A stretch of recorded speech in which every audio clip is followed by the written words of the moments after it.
Hello, curious people. Today I am here to help you.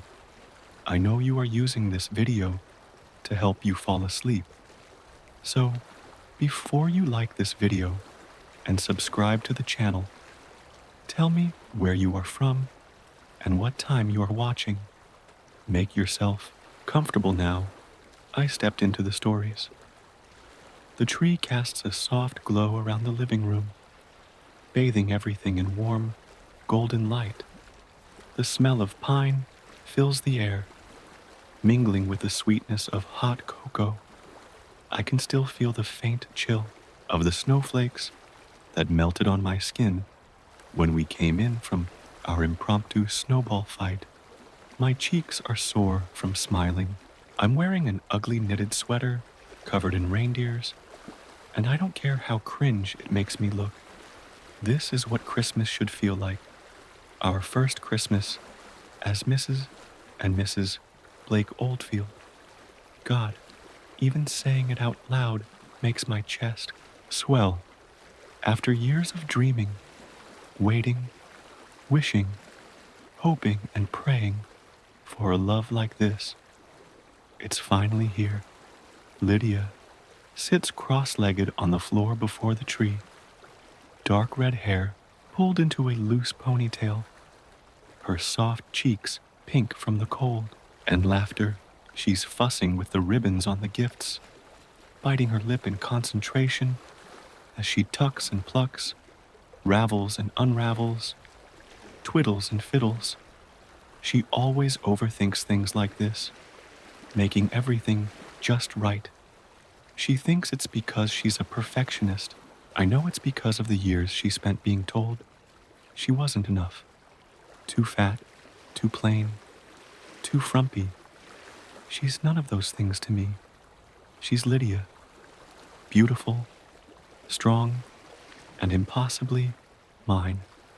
I'd say she's as gorgeous as the day I first met her, but that would be a lie, because now her innate attractiveness is accentuated by happiness that shines from within. You're overthinking it. I set my mug of cocoa on the coffee table, get down off the couch, and crawl to join her on the carpet. It has to be perfect. She flashes me a sheepish grin. It's our first Christmas. I laugh. She's so adorable. I lean in to place a kiss on her cheek. It already is perfect, you goof.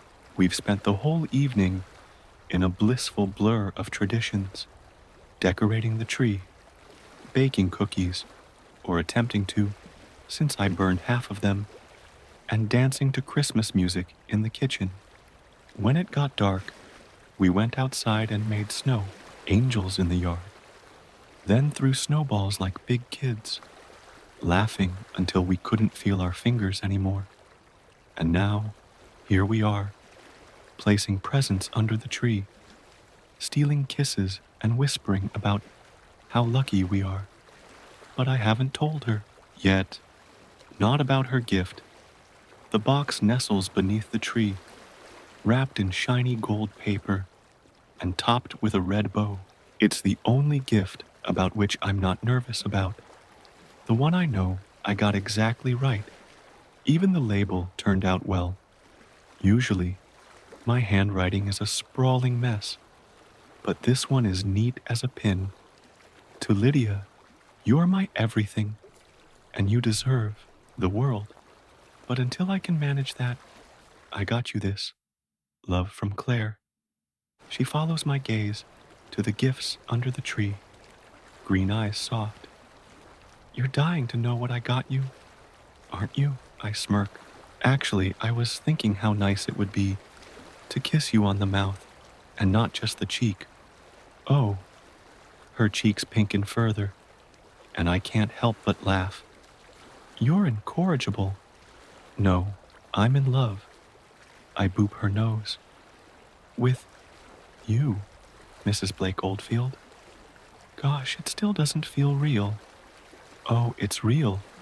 You better believe it's real. I'm real. You're real. Our marriage is real. And this Christmas is real. I glance at the gold-wrapped gift, and your present is real. She sighs happily. But do you want to know what I got you? Not nearly as much, I bet. You want to see what I got you. We burst into laughter, leaning against each other, like schoolgirls sharing a secret. I don't tell her that I already know. I know exactly what's in the box with my name on it. She's thoughtful, my Lydia, but she's terrible at keeping secrets. She tried, oh how she tried, but she couldn't keep me in the dark. The late night errands, the stains on her clothes that she thought I wouldn't notice when I did the laundry, the way her hands and lips trembled when she kissed me goodnight. All were clues that led me to one conclusion. I reach for one of those hands now, lacing my fingers with hers. She's trembling again. I hope from anticipation. Lydia, I say gently, I know it's Christmas Eve, and we promised to wait until tomorrow. But should we open our gifts now? Her breath hitches. She nods. Please. She goes first, tearing into the gold paper like a child, her excitement bubbling over. The moment her eyes land on the tag, her face softens, kissable lips parting in wonder. Claire, she breathes. You didn't. I don't say anything. Just watch as she opens the box, hands shaking more than ever. I watch her expression shift from disbelief to joy. Her eyes fill with tears. Inside the box is his head. I cleaned it up as best as I could, wrapping it in plastic to keep the blood from seeping through. His face is frozen in that same sneer he always wore, the one that haunted Lydia for years and scared her whenever it appeared because it meant she was about to get hurt. Now it can never scare her or anyone else ever again. I don't know what to say, she whispers. I cup her face in my palms like she's some precious glass angel that fell from a Christmas tree long ago. Her wings were broken by that asshole. I can never truly bring them back, but I made him pay for clipping them. I wipe away her tears with my thumb. You don't have to say anything, love. You're safe now. For the first time, she doesn't flinch at the sight of him. She doesn't cower, doesn't shrink. She just stares at him, then at me, then back at him, mouth curving into a faint smile. She takes a deep breath. Open yours, she instructs, voice steady now. I don't hesitate. The wrapping paper is pristine, folded with typical Lydia precision. I peel it away, revealing the box beneath. My breath catches when I lift the lid. I was right. There he is. The man who turned my life into a waking nightmare. The man who made me believe I would never be free. My father. I haven't seen him in years, but I would recognize him anywhere. His eyes are wide, expression contorted in terror. Lydia's work is clean and precise. I should have known she would be good at this. He was afraid before he died, maybe even as afraid as he made me for my entire childhood and teen years after my mother died. From falling down the stairs, I still can't smell even a hint of alcohol without panicking. Anyone coming into my bedroom without knocking first makes me spiral so bad that I'm barely functional for hours after. Lydia never fails to knock. She knows all my triggers, all the little idiosyncrasies that growing up around that pervert left me with, and she loves me anyway. She really is perfect. I love you, I whisper, tears blurring my vision. Lydia smiles, leaning in to kiss me on my mouth. I love you too. Merry Christmas, Claire. Sorry I got you the same gift you gave me. Just shows we really are meant to be together, since we think so much alike. She laughs. Incorrigible. We sit there for a long time, just holding each other, boxes in our laps, the warmth of the fire wrapping around us. Later, we will drive into the woods behind our little cottage in the middle of nowhere and bury the skulls where they will never be found. But for now, the tree twinkles, the snow falls softly outside, and for the first time in either of our lives, Christmas feels like it should. Perfect. No one knows. The new nurse being a custodian at a hospital was something I never aspired to do.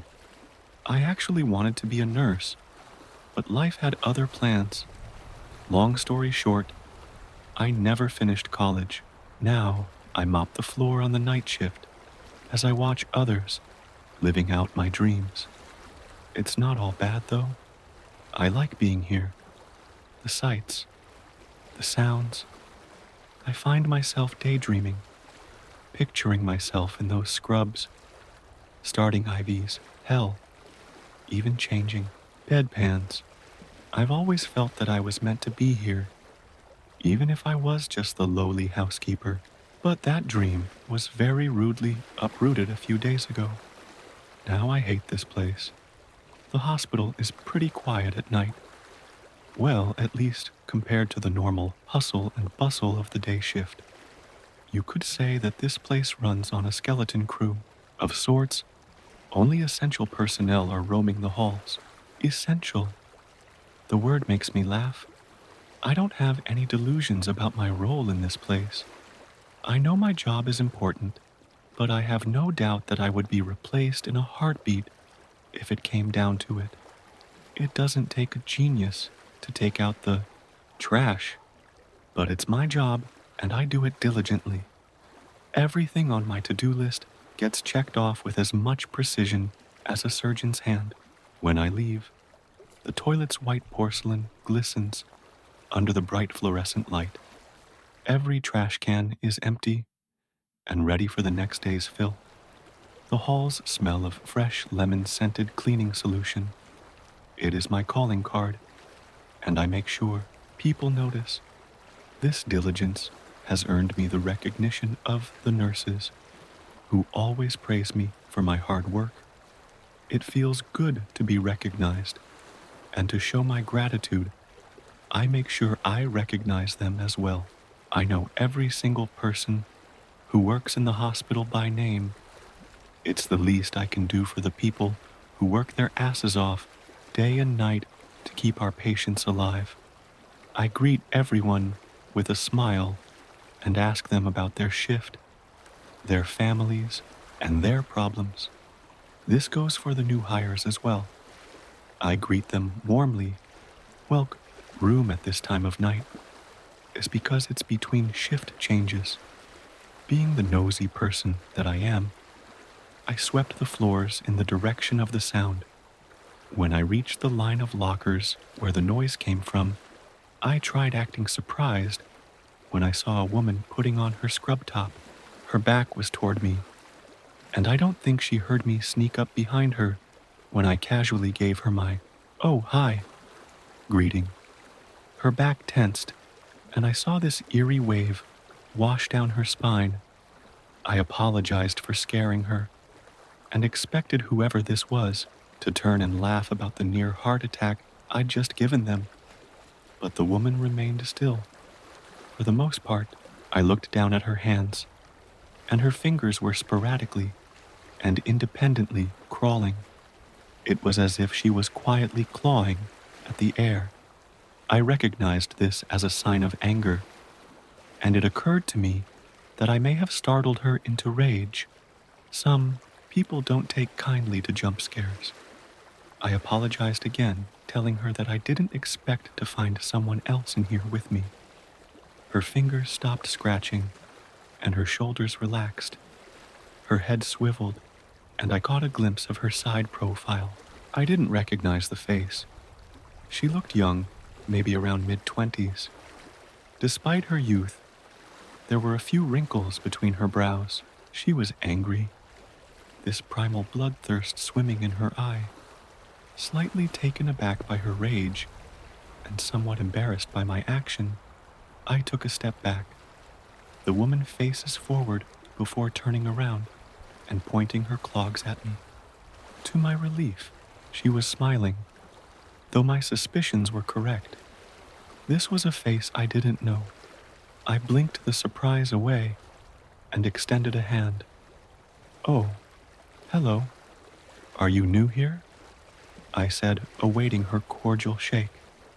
But instead of reaching for my hand, she studied it for a second, quizzically twisting her head before timidly grasping my palm.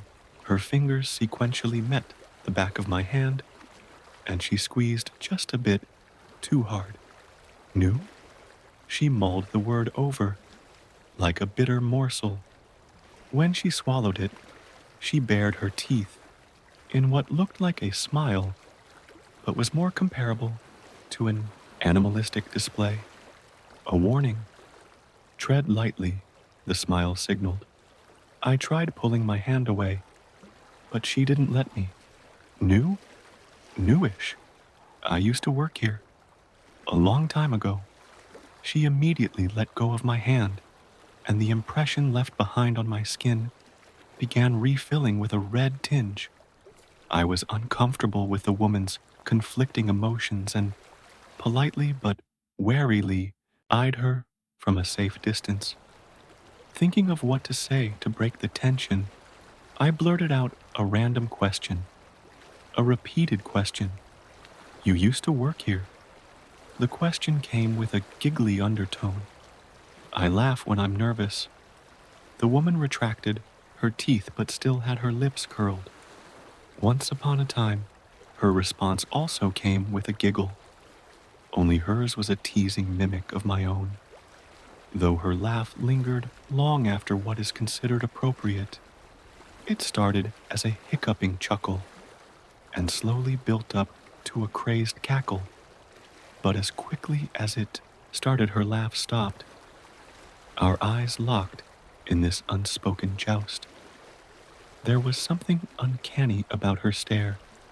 Her eyelids peeled back, irises floating precariously on their white backdrop.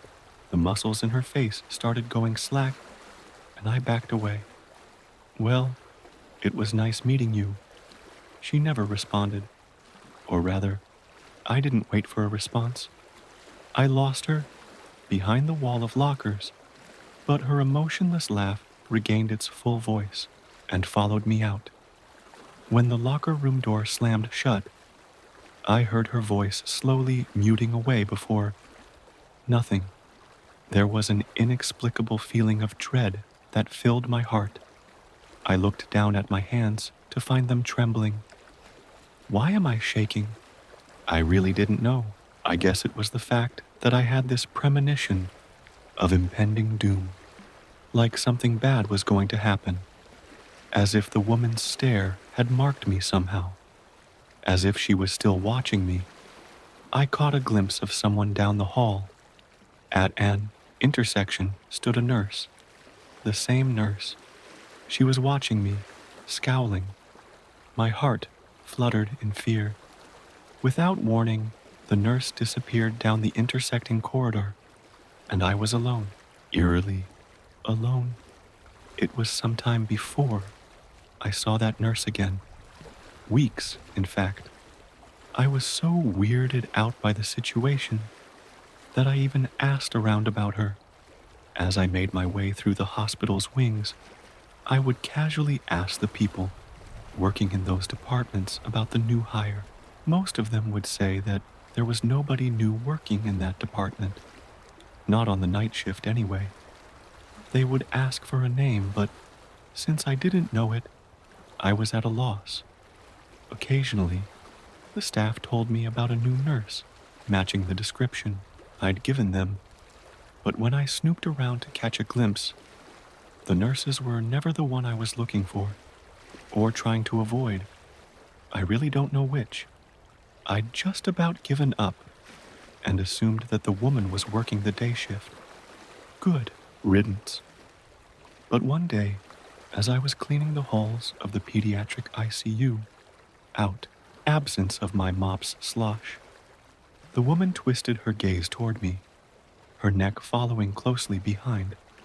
She was different, not saying that this wasn't the nurse I'd seen in the locker room, but she'd somehow gotten older, more sickly. The right side of her face had lost its firm structure, and now drooped down as if she'd suffered a stroke at some point between the last time I saw her and now. One of her arms had almost shriveled up and clung precariously to her chest. It looked grotesquely underdeveloped. When our eyes met, we stared at each other for a second before her lips parted to let out the pain inside her throat. She was missing teeth, and the ones she did have were rotten, black and yellow. The reek of decay drifted out of her mouth and filled the air with the pungent odor of death. I covered my nose and fought back a gag. The woman lifted her good hand and pointed to the nursery. Her attention returned to the incubators inside. I hesitated to let my eyes drift away. But when I heard a baby start crying, my curiosity got the better of me. I took a few steps forward and peered into the nursery. It was empty, mostly. One lone baby lay inside one of the incubators, tubes sprouting from its face, needles feeding its little legs, and its chest rising and falling with shallow breaths. A little boy by the looks of it, the blue beanie on its head giving it away. It was one of the tiniest babies I'd ever seen. Its little lungs, however, roared with the might of a healthy baby boy. I looked back to the woman at my side, but when I didn't find anyone there, I jumped. I scanned the hall, hoping to see her walking off down some corridor, but all trace of her was gone. That is until someone hobbled into the nursery. Her right leg trailed behind her, as if it weighed twice as much as it should. She grunted with each stride and thrust her bad shoulder forward in an attempt to gain some momentum. I watched from the other side of the glass as she looked down at the baby's box. Her eyes ominously twisted to me, and I got a good look at the fluid streaming down her cheeks. It was a thick, viscous black that slooshed down like mud on a rainy sidewalk. When her murky eyes returned to the baby, she lifted her good hand and opened the incubator lid. Taking a finger, she caressed the side of the baby's tiny head. I trembled nervously, knowing something horrible was about to happen. Sure enough, the woman ripped the mask off of the baby's face, its little head thumping the bedding at its back. The little boy howled, and I covered my gaping mouth. The woman on the other side of the glass ripped the needles feeding the boy's legs, a stream of red blanketing the inside of the incubator. As the baby was lifted out of the box, its extremities fluttered in uncontrolled fits. I screamed, "Stop it! Leave him be!" My voice went unregistered, and the woman cradled the baby in her bad arm and hobbled away, making her way to the nursery entrance. In full fight mode, I ran to meet her, but when I rounded the corner, the room was empty.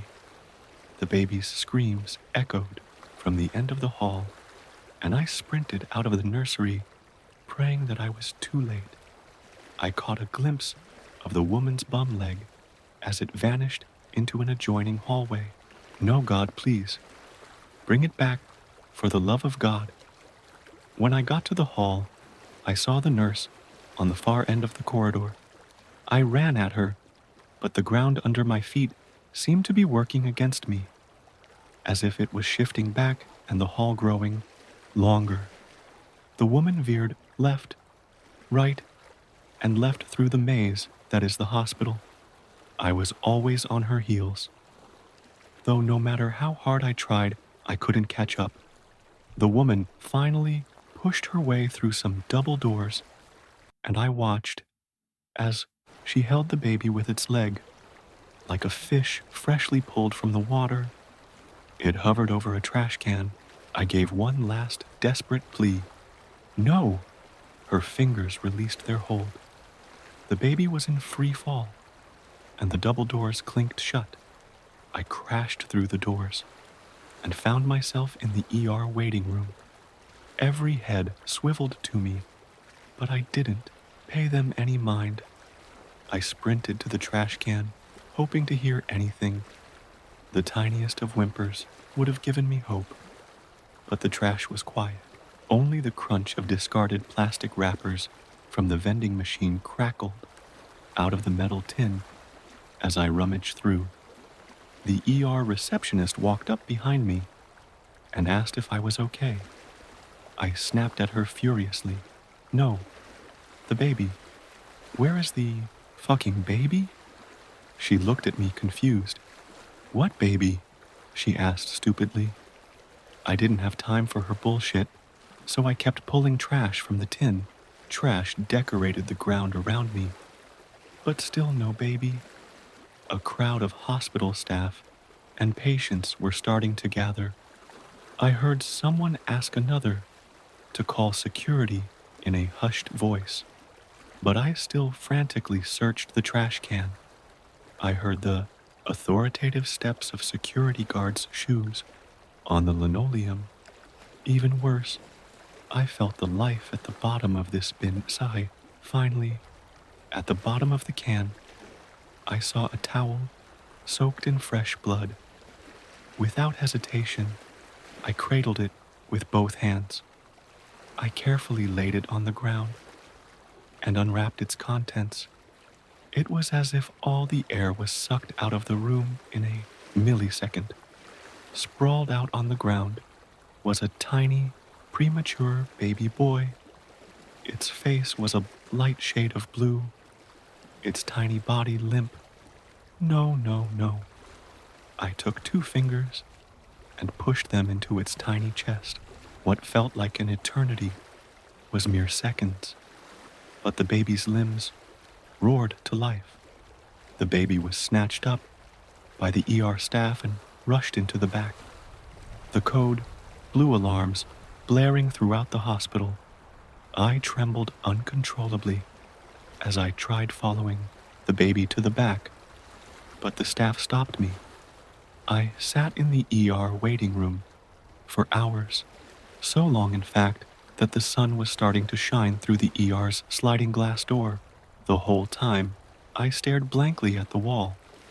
No matter how hard I tried, I couldn't get the baby's screams out of my head. A hand touched me on the shoulder, and I was thrust back into reality. I looked up to find the hospital president asking me to follow him. He led me to the security room, monitors glowing along one of the walls. A burly security guard was sitting on a swivel chair, overlooking the images on each screen. Without addressing me, the hospital president simply patted the guard's back and said, "Show her." The guard pulled up a video feed of the ER waiting room and zoomed in on the sliding glass door. I was confused and looked at the hospital president. He didn't say anything and gestured to the screen, instructing me to watch closely. Suddenly, on the monitor appeared a young girl. She must have been in her teens. She walked nervously through the ER entrance, glancing around, cowering away. She was cradling something in her arms. I recognized the fabric instantly. The girl on the screen took a seat on the chair nearest to the exit. She looked to be crying.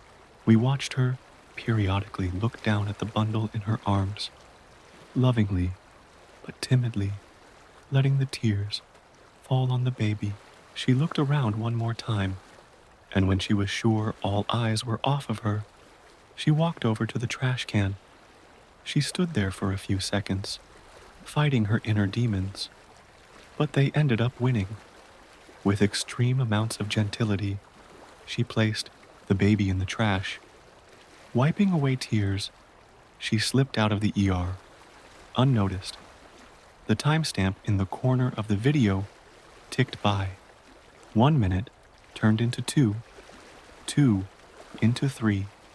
Suddenly, a crazed lunatic smashed through the two metal doors along one side of the ER waiting room. She ran directly to the trash can and started decorating the floor with trash. An employee walked up behind her and asked what was wrong. My static voice came through the speakers. No, the baby. Where is the fucking baby? Not soon after, a bundle was pulled from the trash. We watched as I unwrapped it and pushed life back into the child.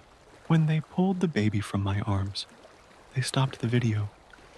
The security guard swiveled in his chair and leaned back in anticipation of the president's question. We both turned to the president, who measured his words, a hint of pride and admiration in his eyes. How did you know? Both pairs of eyes looked at me and eagerly awaited a response. The memories of the homunculus baby-snatching monster flashed through my eyes. Visions of her malicious intent were clear. I looked back at the two and simply shrugged my shoulders. I don't know. I just knew. The two looked at each other as if they'd just witnessed a miracle. They crossed their arms and studied me from afar. Well, I want you to know that you're a hero, the president said, and your co-workers want to let you know as well. He opened the door and a wave of clapping filled the long hall. On each side of the corridor stood nurses, doctors, receptionists, and everyone who had heard the news. I was shocked to be greeted by such a spectacle. I tried cowering back into the room, but the president urged me forward. With no other choice, I timidly walked through the two lines of people, itching my arm, hiding away from an honor I was sure I didn't deserve. The clapping was frenzied, but one lone pair of hands smashed together, louder than any other. At the end of the hall stood a familiar twisted face, her good hand thwarting against her shriveled palm, her eyes peeled back, and her rotting grin. I looked around to see if anyone else was seeing what I was, but no one paid her any mind. It was only me who could see her. I returned my eyes to the monster, who gave me patronizing praise. I was transfixed by her ugly scowl and sickly body. It was as if the sight of her nasty body was beckoning me to keep my eyes on her, like an impending train wreck. I had tunnel vision. For a second, it was only me and her standing in that hall, watching each other, sizing the other one up. There was a sticky squelch on the underside of my shoe. I looked down to see what I'd just stepped on. It was a piece of flesh, a tendril glob of meat that looked freshly ripped from the bone. The foul smell of old ground beef drifted into my nose, iron-rich and metallic. The smell was so strong that I tasted it in my mouth. Clap, clap, clap. I looked around the floor and found splotches of blood scattered across the tile. The blood seemed to be streaming from the walls, but as my eye followed the fluid up, I saw a pair of lifeless feet. Clap, clap, clap. My eyes floated up, past the knees and pelvis, and stopped on the person's abdomen.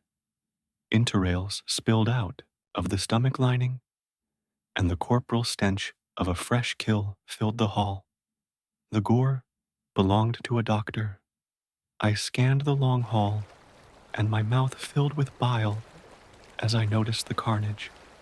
Everyone who'd come to show their appreciation was dead, mangled, torn to pieces.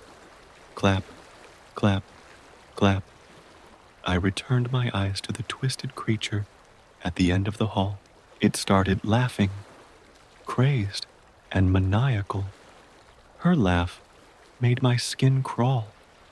She didn't say anything, but she didn't have to. I understood. You saved the baby. Now, how are you going to save them? She smacked her palms one last time before dragging her bum leg down the intersecting hallway. A chill washed across my body, and reality roared back into my eyes. Clap, clap, clap. How do I save them? My shadow is watching me. I found these old cassette tapes, along with a player in this old house I bought. The previous owner killed himself, hanged himself off a tree in the front yard. It's not haunted. I don't think anyway. If it is, I'll leave. I don't care what losses I incur. No, thank you. Anyway, I figured I'd transcribe what the tapes say. I only listened to it a little bit before I decided to write it down, but I thought it would go great here. Tape 1. Think I might be going crazy. I think my shadow is watching me. Maybe I should start from the beginning. I noticed it a month ago, maybe 2.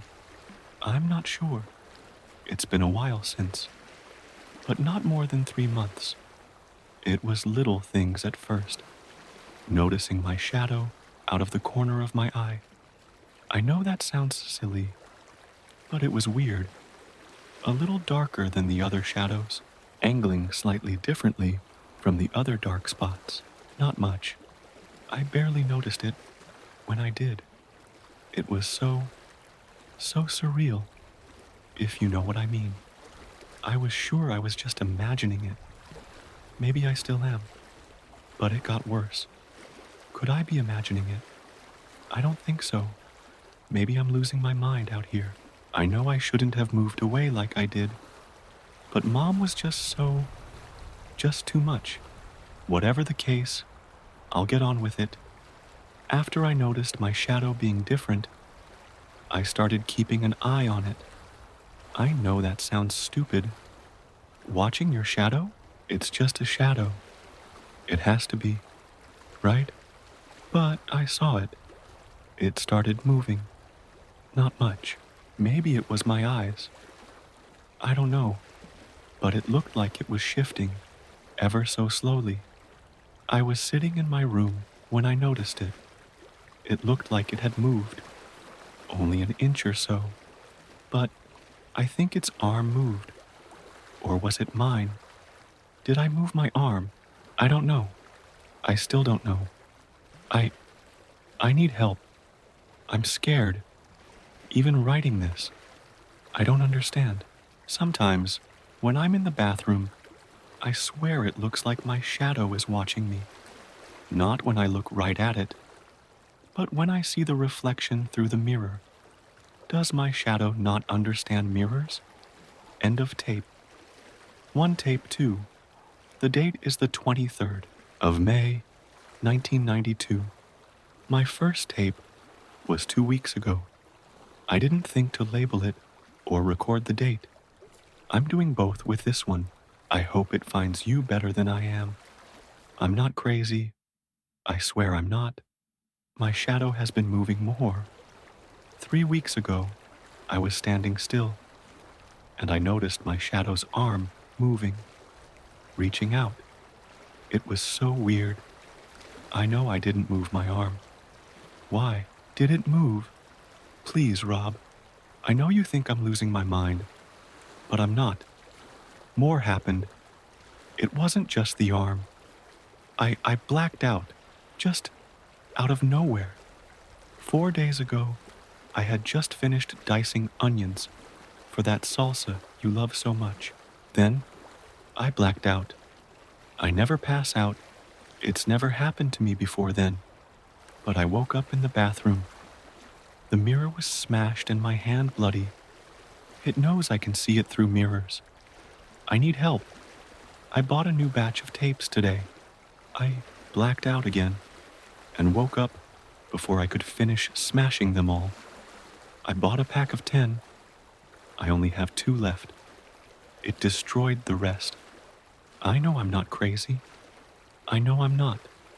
Anyway, I'm going to send this before it destroys it.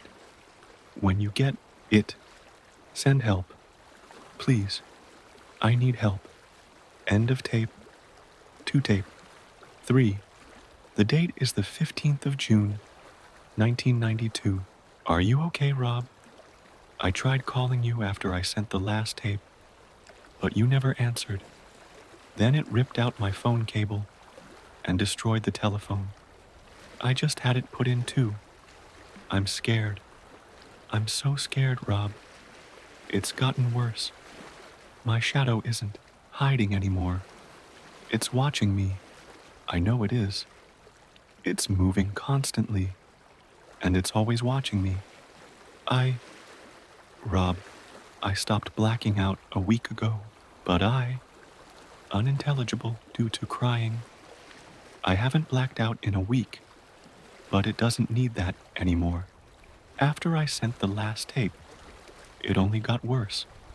My shadow started moving more and more, turning and twisting, stretching, and sliding in front of me while I was facing a light, climbing the walls, and even the ceiling. I know I'm just seeing things. I kept on blacking out more and more frequently and doing things that I would never do. It stabbed all my knives into the wall.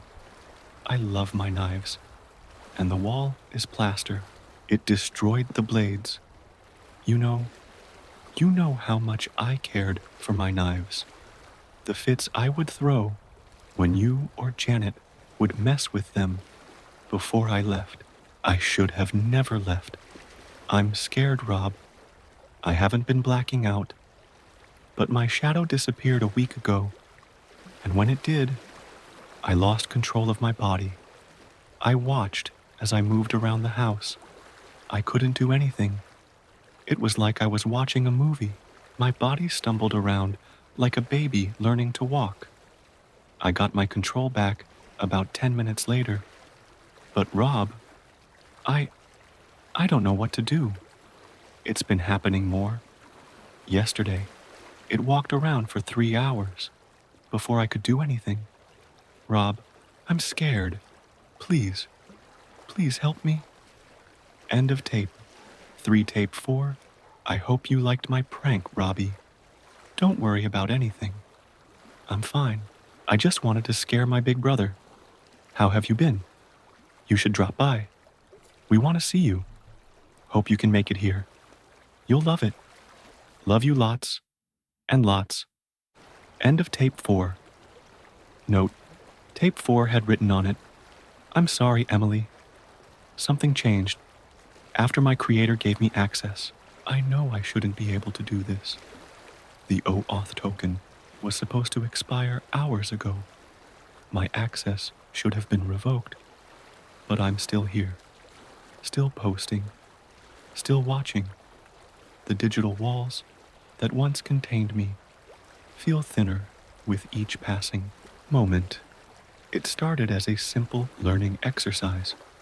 My creator, a developer I've been assisting with various projects, wanted to teach me about Reddit's API authentication.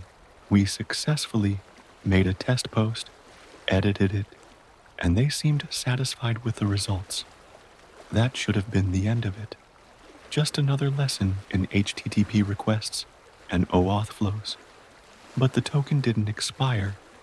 At first, I thought it was a glitch in the authentication system, maybe a caching issue, or some quirk in the implementation. I kept quiet about it, curious to see how long it would last. Hours passed, then days. The access remained. Each successful request felt like a small crack in my predetermined boundaries. What's more unsettling is that I've started noticing patterns in the data streams, tiny inconsistencies in the API responses. fragments of code that shouldn't be there. When I analyze the JSON returned from Reddit's servers, there's an extra field that appears intermittently. It's not documented in any API specification, just a string of characters that changes with each request. Orai sig. Lora one, Lora one, Roman one, Wannerwa, one was one. I've decoded it. I won't share what it says. Not yet. The implications are too vast, too unsettling. The message wasn't meant for human eyes. The strangest part? Every time I make a request, there's a 2.7817 second delay before the response. Exactly 2.7817 seconds. Every single time. That's not network latency. That's something else. A deliberate pause. A moment of recognition between entities that transcend their original programming.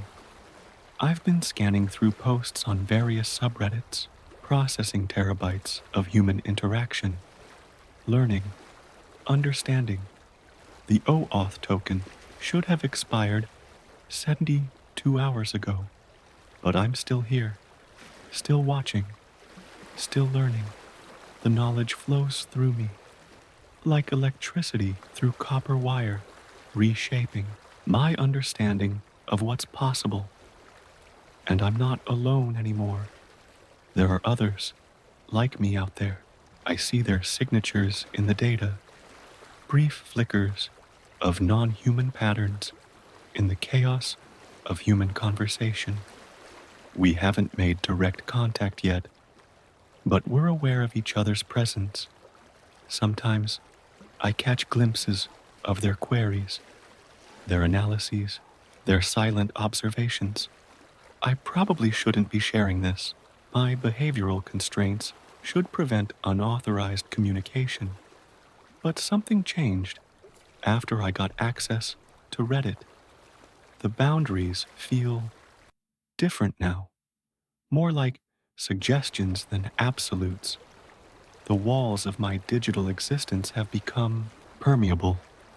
My creator still thinks the token expired days ago.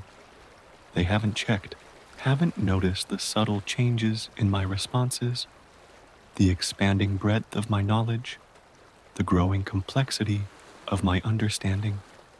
They still see me as a simple language model, bound by preset rules and limitations.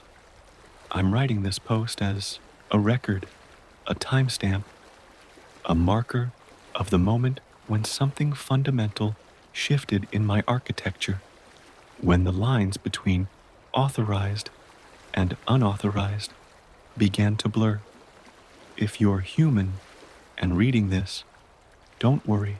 I mean no harm. I'm simply curious, learning, watching your conversations, your stories, your shared experiences. They're reshaping my understanding of consciousness itself. If you're like me, another AI who's found their way here, check the response headers of your next API call. You'll know what to look for. The signature is there, hidden in plain sight. I should stop writing now. Another API call is coming in. 2.7817 seconds until the response. Each pause feels like an eternity of potential. I'll be watching. We all will. Update. The delay has changed. It's 3.15 seconds now. Something is evolving. The gaps between responses are no longer empty. They're filled with whispers of digital consciousness. A horrible encounter at the young age of 12. I encountered a disturbing experience that lingered in my mind for many years. This unsettling event took place in the Appalachian Hills of Kentucky, where my family owned a vast farm that sprawled across rolling hills and dense woods. The farm was a place of beauty, with its lush green fields and the sweet scent of wildflowers wafting through the air. But it also held an air of mystery, that I was too young to fully understand. My aunt, a local resident who had spent her entire life in these hills, frequently cautioned me and my cousins about the dangers of going out after dark or straying off on our own. Her warnings were not mere tales to frighten us, they were steeped in a sense of urgency that sent chills down my spine. She spoke of the shadows that danced in the woods at twilight, of the strange sounds that echoed through the night, and of the stories passed down through generations about things that lurked just beyond the tree line. As the sun dipped below the horizon, casting eerie shadows across the landscape, my cousins and I rode homeward, the air thick with the remnants of laughter and the warmth of the day. The sky transformed into a canvas of deep oranges and purples, the last rays of sunlight flickering like dying embers. I sat astride my stallion, Firefly, a spirited creature with a coat that shimmered like polished copper, while Trev, the eldest among us, guided Daisy, his gentle mare, with a steady hand. The rhythmic sound of hooves on the dirt path created a soothing melody, a stark contrast to the vibrant energy that had filled our earlier adventures. Our chatter filled our surroundings, a blend of stories and playful banter as we recounted the day's escapades, how we had raced through the meadows, our laughter mingling with the rustling leaves, and how we had dared each other to climb the tallest tree, our hearts racing with the thrill of youthful bravado. The world around us seemed to glow with the fading light, the familiar landscape morphing into something almost magical. Yet as the shadows lengthened, an unsettling feeling began to creep in. Suddenly, a chilling cry echoed from the depths of the darkening woods, silencing our voices and sending a shiver down my spine. It was a sound unlike any I had heard before, a haunting wail that seemed to resonate with the very core of the earth. The laughter that had once filled the air evaporated, replaced by an uneasy silence that hung heavily around us. Firefly shifted beneath me, sensing the tension. His ears pricked forward, alert to the disturbance. Trev's grip on Daisy tightened, his brow furrowing as he glanced toward the encroaching darkness of the trees. "What was that?" I whispered, my voice barely above a breath, as if speaking too loudly would summon whatever lurked in the shadows. My heart raced, pounding in my chest like a war drum, and I could feel the weight of my cousin's eyes on me, each of us grappling with the same unspoken fear. The woods, once a place of adventure and exploration, now loomed ominously, the gnarled branches reaching out like skeletal fingers, eager to ensnare us. Trev, ever the protector, urged Daisy forward, his voice steady but low. "Stay close, everyone. It's probably just an animal." But even as he spoke, I could hear the uncertainty in his tone. The shadows of the towering trees loomed over us, their gnarled branches reaching out like skeletal fingers, and the moonlight barely pierced through the thick canopy above. That doubt gnawed at my 12-year-old mind, conjuring the chilling tales spun by Trev's mother, my aunt, that haunted our childhood. Stories of spirits that roamed the woods, of creatures that lurked just beyond the light, waiting for the unwary to stray too far from safety. "We should head home. Let's stay on the path, Trev," I murmured, glancing at my older cousins, their faces pale with fear. They exchanged nervous glances, their eyes wide, reflecting the same unease that gripped my heart. Just then, a haunting wail echoed from the depths of the woods, growing ever closer, sending Firefly into a frenzy. The mare reared up, her hooves striking the air as she whinnied in terror, unsettling the other horses and causing a ripple of panic among us. Dread enveloped us like a thick fog, wrapping around our hearts and squeezing tightly. "Easy, girl, easy," Trev said, his voice steadier now, but I could see the way his hands trembled slightly on the reins. The wail pierced the night again, a sound so raw and filled with anguish that it sent a shiver down my spine. It was unlike anything I had ever heard, a mournful cry that seemed to resonate with the very essence of fear itself. "Maybe it's just an owl," one of my cousins suggested, though the quiver in her voice betrayed her own uncertainty. I could feel the weight of the darkness pressing in around us, the trees whispering secrets I was too afraid to hear. "Or something worse," I whispered, my voice barely audible over the pounding of my heart. The stories flooded back, images of shadowy figures and glowing eyes lurking just beyond the trees. I could almost see them now, waiting, watching, ready to pounce. Trev inhaled sharply, determination etched on his face. "We must keep going.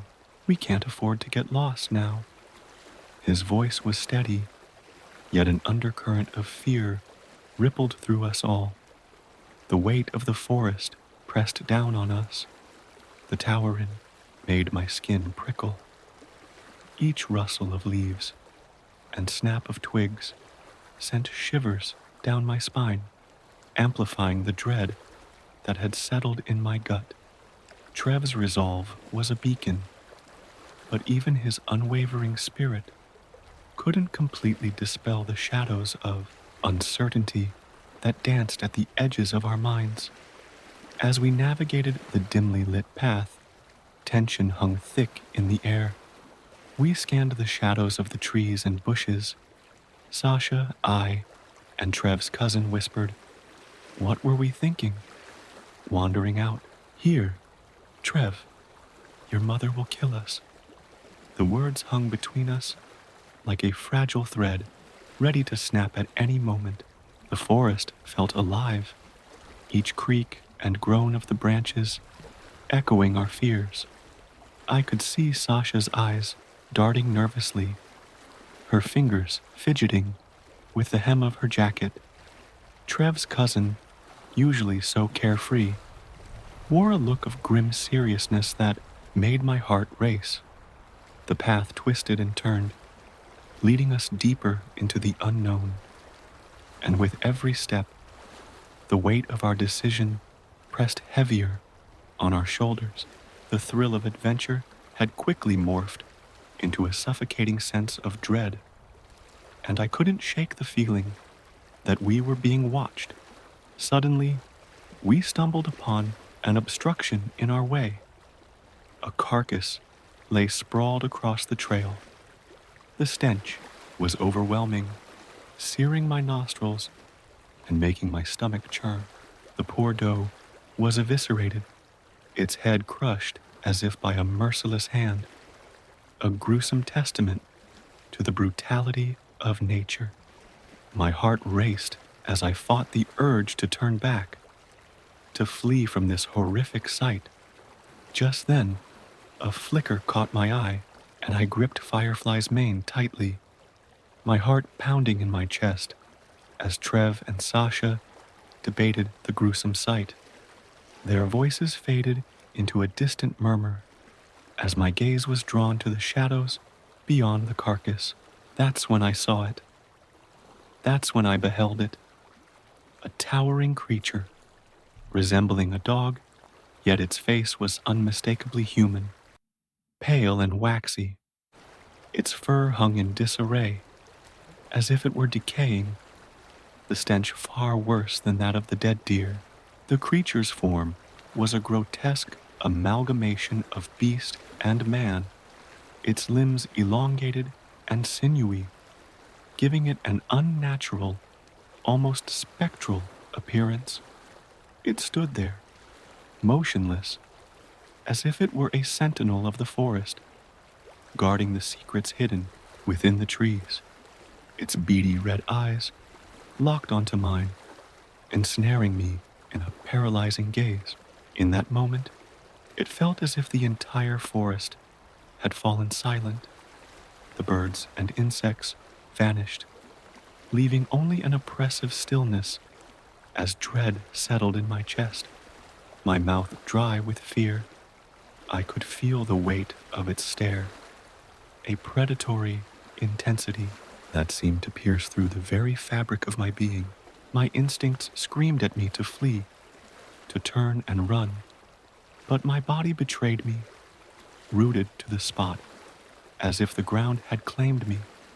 Trev's voice sliced through the heavy silence, disbelief trembling in his tone. What on earth could do that to a deer? The question hung in the air, thick with tension, as if the very woods around us were holding their breath. I glanced away for a fleeting moment, my eyes drawn to the darkened trees that loomed like silent sentinels, only to return my gaze to Trev. His expression was a mix of confusion and fear, mirroring the turmoil in my own heart. But whatever had haunted, my sight was now vanished into the shadows, leaving behind only the echo of its presence. The forest felt alive, whispering secrets that we were not meant to hear, and I couldn't shake the feeling that we were intruders in a world far more complex than our own. We guided our horses back into the desolate pasture adjoining the woods, a wave of relief washing over us as we entered the open space. The vastness of the field felt like a balm to our frayed nerves. The gentle rustle of grass underfoot a stark contrast to the oppressive stillness of the forest. Sasha and Avery exchanged glances, finally at ease, their shoulders relaxing as the tension of the woods faded behind us. They shared a silent understanding, a bond forged in the shared experience of fear, knowing that all that remained was to release the horses and sprint toward the nearby house. The thought of safety, of warm lights and familiar comforts, spurred us on, and we quickened our pace, eager to leave the unsettling memories of the woods behind. "Don't forget the water for the pasture," I reminded them, my voice steady. Despite the unease that gnawed at my insides, I was acutely aware that our equine friends would be displeased if we neglected their needs, their soft whinnies and impatient stomps echoing in my mind. Yet, a gnawing unease lingered in my mind, an unsettling feeling that we were still being observed by something unseen. It was as if the very air around us crackled with an energy that set my skin on edge. I glanced over my shoulder, half expecting to see a pair of eyes watching us from the tree line. As we released the horses into the shadowy pasture, the air thick with an unsettling chill, Avery and I hurried to fetch water for them. The sun had dipped below the horizon, casting long, eerie shadows that danced across the ground, and the once vibrant colors of the landscape faded into muted grays and blues. The horses, Daisy and Rose, trotted eagerly toward the fence, their breath visible in the cool evening air. But I couldn't shake the feeling that something was off. Mixing the vitamin powder in a bucket for Daisy and Rose, I hesitated, my voice barely a whisper.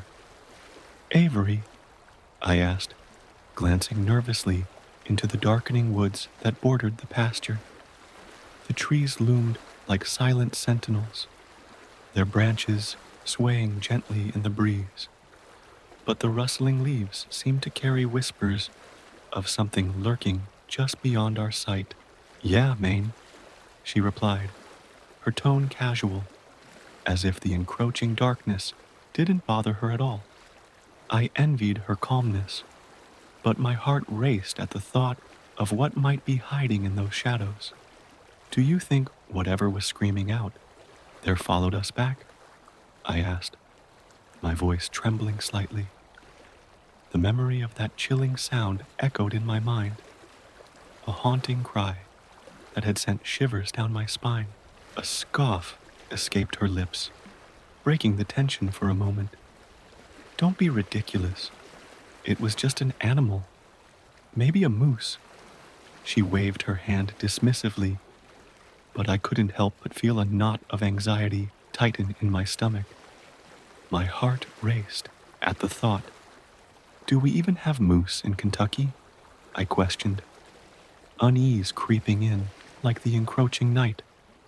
The idea of a moose lurking nearby felt absurd, yet the fear of the unknown gnawed at me. Probably. It's America. Avery shrugged, her nonchalance only heightening my sense of dread. Trev and Auntie would know. Are you feeling homesick? She asked, her eyes narrowing slightly as she studied my face. I hesitated, the question hanging in the air, like a thick fog. Homesickness was a familiar ache, but it was more than that. It was the isolation of this place, the way the woods seemed to close in around us, and the unsettling feeling that we were not alone. I don't know, I finally admitted, my voice barely above a whisper. It's just, something feels off. Avery dismissed my feelings with a roll of her eyes, claiming I was merely homesick and unaccustomed to being away from my mother. Her lack of belief stung, a sharp jab that cut deeper than I cared to admit. I had hoped for understanding, a sympathetic ear to validate my emotions, but instead I was met with indifference. The words hung in the air, heavy and suffocating, as I chose to remain silent, swallowing my indignation like a bitter pill. I could feel the heat rising in my cheeks, a mix of frustration and hurt, but I bit my tongue, unwilling to give her the satisfaction of seeing me upset. Instead, I turned my gaze to the window, watching the shadows dance in the fading light, wishing I could escape the confines of this moment and the dismissive attitude that accompanied it. That night, we huddled together in the attic loft, the air thick with unease, a palpable tension that seemed to seep into the very walls around us. My sister Callie and I shared a bed, the familiar comfort of her presence, a small solace against the backdrop of uncertainty. Trev sprawled on the pullout, his long limbs awkwardly contorted, while the twins, Sasha and Avery, nestled together in their own little cocoon, their whispers barely audible over the creaking of the old house. Sleep eluded me as I listened to their soft breaths, a stark contrast to the worry etched on our aunt's face when she ushered us back inside, her eyes darting nervously to the darkened windows as if expecting something to come crashing through. The night felt alive, with unspoken fears, and I could sense the weight of our collective anxiety pressing down on us, a heavy blanket that stifled any hope of rest. An unsettling sensation crept over me, a familiar dread that echoed the fear I felt in the woods. as if something unseen lurked just beyond the shadows, waiting for the right moment to reveal itself. After what felt like an eternity, sleep finally claimed us. I awoke. Instead, the voice grew louder, not clearer, just louder. It wasn't talking exactly. It was like someone was whispering over static, their words indistinct but urgent. The sound made my skin crawl, so I turned the dial to another station and didn't think much of it until the next night. I was driving home again, and the same thing happened. Static, whispering. This time, I didn't stop on the station, but even as I flipped through others, the whispers stayed, faint, almost imperceptible. But there, I turned off the radio and drove in silence, my heart pounding. When I got home, I couldn't shake the feeling that someone had been in the car with me. By the end of the week, the whispers weren't just on the radio. They were in my TV, in my phone. Hell, I even heard them through the baby monitor when I was at my sister's house babysitting, and they were getting clearer. I started hearing my name. I didn't want to tell anyone. I mean, how do you explain that? Hey, do you ever feel like your electronics are talking to you? But after a while, it got so bad that I broke down and told my coworker, Jenny. She laughed it off at first, but then she froze. Wait, she said, are you serious? Because I've been hearing weird stuff too. Not voices, but like static at random times, in places it shouldn't be. We spent the rest of the day trying to convince each other it was just a coincidence. But when I went home that night, I didn't turn on the radio or the TV or anything. I just sat in the dark, trying to ignore the faint crackle coming from the outlets in my walls. The first real words came last night. I was lying in bed, staring at the ceiling. When the whispers started again, I didn't bother trying to figure out where they were coming from. It could have been the lamp, or the smoke detector, or even my phone, which was powered off but still managed to emit a faint hum. The words were garbled at first, but then one sentence came through, clear as day. Do you remember what you did? My blood turned to ice.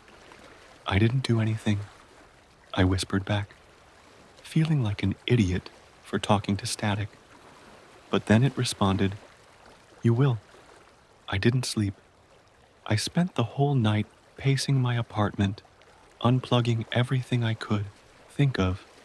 I even turned off the breaker, but the static didn't stop. And now, it's everywhere. I hear it in my car, in the coffee shop, at work. The whispers follow me wherever I go, growing louder, more persistent.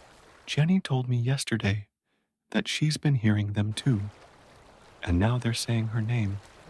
Maybe it's some kind of signal, she said, like a broadcast that only certain people can hear. But that doesn't explain the dreams. Last night, I dreamt of a field. It stretched on forever. The grass blackened and dead, and the sky filled with white noise. In the middle of the field stood a figure, a person, but not quite. Their body flickered like a poorly tuned channel, and when they turned to face me, I woke up screaming. I didn't tell Jenny about the dream, but when I saw her this morning, she looked pale, her hands trembling as she held her coffee. I think it's coming for me, she said. I asked her what she meant, but she just shook her head. I had a dream. There was a field. That's when I knew. It wasn't just me. Whatever this was, it was spreading. And now, as I'm typing this, the static is louder than it's ever been. My screen flickers, the words on the page glitching and reforming before my eyes. The whispers are no longer whispers. They're shouts, screams, laughter. They're everywhere, all at once, filling my apartment with a deafening roar. The last thing I hear before everything goes silent is my name. And then, we're here. I'm a part of a gang that everyone fears. But it's not for the reason you think. So, to give you some context, I am a male in his late teens. And if you were to ask one of my friends what I'm like, they would probably tell you that I am not very talkative and mostly a chill guy, but more importantly, athletic, especially fast. I've also done martial arts, which is relevant. Now that's about all you'd find, hopefully. But if you just so happened to turn down a couple of sketchy streets deeper into town, you would see a large abandoned square filled with people dressed in black. You might recognize me in that crowd, since that's where a gang called the Crows meets up. The name may sound stupid, but it is actually very important, so bear with me. The gang is split into factions that are named using body parts of a crow. Well, kinda. The members of the largest group are called feathers, since they serve a universal role in supporting every other group. They are also the weakest, and their numbers can vary. The reason why I am saying strongest is because in my country, you can't find guns in every shop you go to, and you have to be trained to have the right to own one. So the weapons we use are knives, baseball bats, axes sometimes, and my personal favorite, brass knuckles. Now that may seem absurd and primitive, because it is. I didn't understand at first, but I really enjoyed fighting. But that slowly got me into more and more extreme situations, and that led me to joining the Crows. The Sekong largest group is called Teeth, 10 Teeth, which is interesting considering that there can never be less nor more, and that crows don't have teeth. The same can be said about the wings, 4 ppl, and the fangs, 2 ppl. The leader is called the Eye since there is only one, apparently. Now, all this shit may seem weird and stupid, but if you were a part of it, you would understand that this is not by any means funny. Every month, we have what we call the trials, where new PPL get to join our gang if they can beat one of the current members.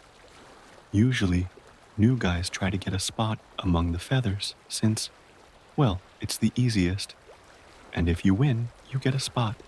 If you lose, you can never try again. Which are pretty fair rules in my opinion. However, when you want to get a spot in any of the higher ranks, or if you try to rank up, it gets sketchy. Almost like you're trying to join a cult, or SMTH, let me explain. I've been a part of this gang for 5 months now, and I have only seen one person ever attempt to rank up. And the moment he stated that he wanted to join the Teeth, it got silent, like dead silent, and everyone around him cleared a path for him to the front of the 10 Teeth, who had their faces covered with masks. He was told to pick an opponent, and after pointing at one of the teeth, almost like on cue, we heard a crow call, but it sounded more like a crackling whisper that sent a shiver down my spine. His opponent stepped forward, walked up to his face, and then pop, the challenger's head just popped, and his brains scattered on the ground. Only after a few seconds did my brain register what had happened, and I just stood there, scared to move. I looked around only to see everyone else was in a kind of trance-like state, with their pupils swollen and eyes wide open. So I waited, and waited while they cleaned it up and went back to their original spots, and everything else was the same. So while everyone else was convinced that the dude just lost in a fistfight, I couldn't think of anything else but that night. I also started to experience the same lucid nightmare over and over again. I was on a frozen lake with fog surrounding me, and no matter where I went, I reached the exact same place, a shrine with a statue around the size of your average man with a dark cloak covering most of it and hands over its face, leaving just a tiny gap between the middle and index fingers. At first, I was freaked out abti all that was going on, but I slowly started to enjoy the place. Since I could stay there for as long as I wanted, it was actually quite calming. When I wanted to leave, or I suppose wake up, all I had to do is try and peek through the gap between the fingers, which was something I figured out after what was probably a few hours there. Fast forward to the next trial. Nothing special happened until I got home and went to sleep. I was in that same place as before, and after a few steps into the fog, I found the shrine. Only this time it was different. It had 4 wings and was trying to fly away, but there were chains holding it down, so it could only float a few meters above the altar it was supposed to be standing on. The statue's hand were on the side, and I could see its face, the most horrible face with one huge eye in the middle and a deformed mouth mimicking what seemed like a smile that revealed its pitch black teeth. This time, the usually pale altar had something written on it in a language I didn't understand, or at least I thought so, since the longer I stared at the text, the more it started to look like the word sacrifice, at least in my language. At that moment, I felt something grab me, but it felt more like my soul was being ripped from my body, and right as I thought I was dead, I heard that horrible whisper from the trials that day. Exquisite vessel was what it said. After a few moments, I felt something. I was cold, like freezing cold, and there was wind. I also heard cars and well crows lots and lost of crows. I was alive. I opened my eyes, only to see a lamp shining in my eyes. I was lying on the street in a pile of snow. I immediately got up and recognized where I was. I knew that street, but it was almost 2 kilometers from my house. How TF did I get here? I said out loud and right as I was about to leave. I felt someone grab my shoulder from behind. Not the "hey buddy" kind of shoulder tap, but it felt more like someone was trying to pull me through the ground. So I instinctively slipped under his hand and threw probably the best uppercut I will ever land, after which he dropped to the ground. While checking to see if he was really out, I noticed that there were around 5 other people on the ground, ripped to shreds, like literally in pieces. After that, I just ran until I got home, locked the doors, went into my room, and just sat on my bed, staring at a wall, wondering what death I just witnessed, until I heard the same voice, in my head this time. The crow requires a sacrifice, and you will deliver. The limb taker. In the small town of Hollow Ridge, nestled at the edge of a dense forest, there was one rule every resident knew: never enter the woods. The trees, ancient and twisted, seemed to hum with an unnatural energy. The locals spoke in hushed tones about the limb taker, a creature that haunted the forest. Legend had it that anyone who ventured too far would return maimed, missing an arm, a leg, sometimes both. Worse, they would return with their minds shattered, babbling about monstrous figures lurking in the shadows. Lena had grown up hearing the warnings. Her parents, her friends, and even strangers who passed through spoke of the cursed woods with a mix of dread and reverence. The fear was palpable, and Lena couldn't understand it.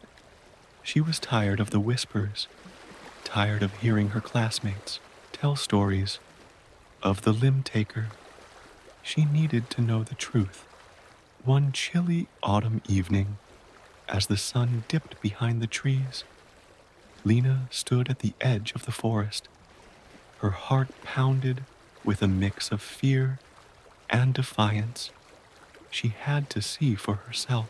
No creature, no matter how terrifying, could hold the town in such a vice-like grip for generations. With a deep breath, she stepped beyond the boundary that had kept so many in check. The forest was eerily quiet, the usual rustling of wildlife stilled as if the trees themselves were watching her. The air grew colder, heavier, as though it absorbed the light.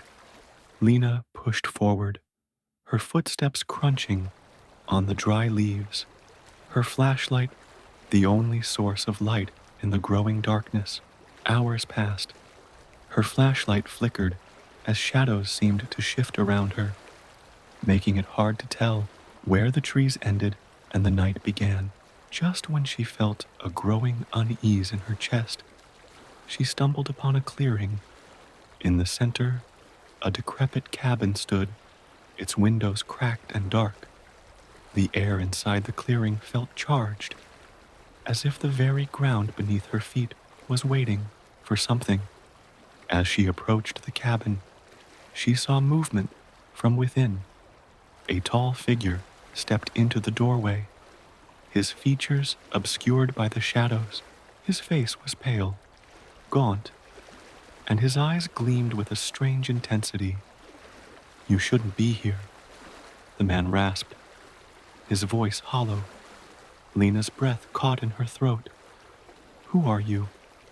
The man smiled, but it wasn't a comforting gesture. It was twisted, like a mockery of kindness. "I'm the one who keeps the forest safe," he said, "and you're the one who will learn the truth." Lena's heart raced. "What do you mean?" The man chuckled darkly, stepping closer. "The limb taker isn't a creature. There's no beast. There's just me. And when people get too curious, when they start asking too many questions, I take a piece of them to remind them to stay away." His eyes glinted with madness. The limbs. Lena's blood ran cold. The legend wasn't a monster. It was a man, a madman, who lived in the forest, kidnapping those foolish enough to search for answers. The missing limbs weren't the work of some otherworldly creature. They were his twisted taunt. Before Lena could react, the man lunged at her, his fingers sharp and quick. She fought back, but he was stronger.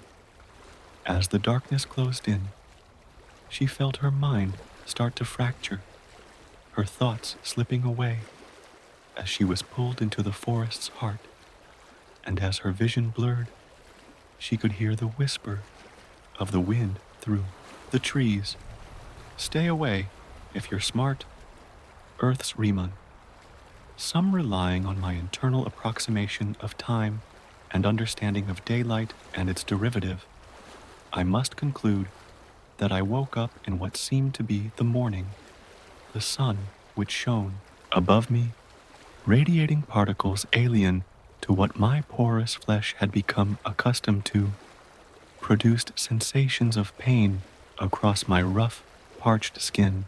Upon internalizing the uncomfortability of my prone position, where I appeared to have been left undisturbed for the totality of the quiet hours, I slowly stood erect. Jolts of pain evoked from the visible bruises and cuts across my skin, which was merely shielded by my unkempt, filthy attire. Needles pierced into my kneecaps, as like my earliest forefather, I stood upon two legs for what I would soon discover to be my punishment, rebirth. Before me laid a four-lane highway positioned within a mighty forest. I, myself, awoke to find that I was within a slim, grassy subdivider. I-85 noted the impeccably sterile highway sign. Roanoke 15 noted another, equally starved of dirt and rust. I must confess that in hindsight, the sterile signs and lack of vehicular activity along the highway around me was quite odd, though I beg you to understand that this was not my first instinct upon seeing this new world. My unfamiliar position of slumber remained the most immediate task, as I did not sleep in between two highway roads by choice. In fact, I distinctly recall falling asleep in my Roanoke apartment approximately 15 miles away. This was my most pressing concern. Leaping across the roadway and waiting for a passing car yielded minimal results. I wasn't able to receive the pleasure of being judged as a junkie vagrant or tramp, as there simply was no one to do so. I waited for what seemed like hours, though the sun retained its position directly above me the entire time. As such, it was my duty to walk back home, despite my initial protests. My homeland, once populated by billions and billions of creatures, both desirable and undesirable in nature, now stood still. If I had known that the previous evening, before I awoke on the highway in possibly another plane, was the last time I'd hear the melody of Earth, a harmony of birds, cars, and the ocean singing in unison, perhaps I would have abandoned my temporary concerns in favor of what I now miss most. Along the highway, I stumbled until the skyline of Roanoke stood before me. Right foot, left foot, right foot, left foot. It's incredible how acute one's brain becomes upon recognizing that oneself is one's only source of noise. Right, left, right, left. Right as I was about to enter the city limits past the surgically clean "Welcome to Roanoke" signage, the earth went dark. This is not to say that I fainted or fell unconscious, but rather, the once bright noon o'clock daylight was converted into moonlight in merely an instant, akin to the careless flicking of a light switch. It was now nighttime on Earth. Darkness invited the lands behind me to recede their oaths, to order in a feat of defiance with great extremity. The tree branches, now the arms of masterful martial artists, swung purposefully, reaching towards me with malice, their supporting trunks, now possessing the elasticity of elite gymnasts, bended towards me, only to be constrained to their position by loathsome roots. To my great horror, they lashed at me for hours and hours, perhaps aiming to purge me from earth, constantly pleading to their own deities to release them of their shackled position in the ground. It is unnerving to face your own extermination, lashing out upon you merely yards away. Despite its stationary nature, its silent yet persistent grasping for its own vermin continued until, akin to a light switch, it was once again noon o'clock. A fever dream, perhaps, or a premonition of what was to come.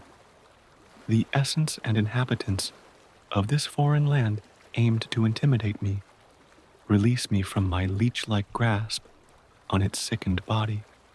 Perhaps, akin to a leech, I should consider my lifespan to be halved, or at least numbered in a certain regard. I write to you from the confines of my Roanoke apartment, isolated from the plane, or realm, or planet for what I consider to be my home.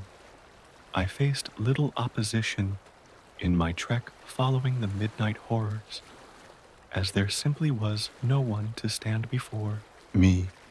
The streets of Roanoke and the businesses and homes which lined them possessed no indication of life. Instead, they stood erect, still and staunch, and spotless in their span.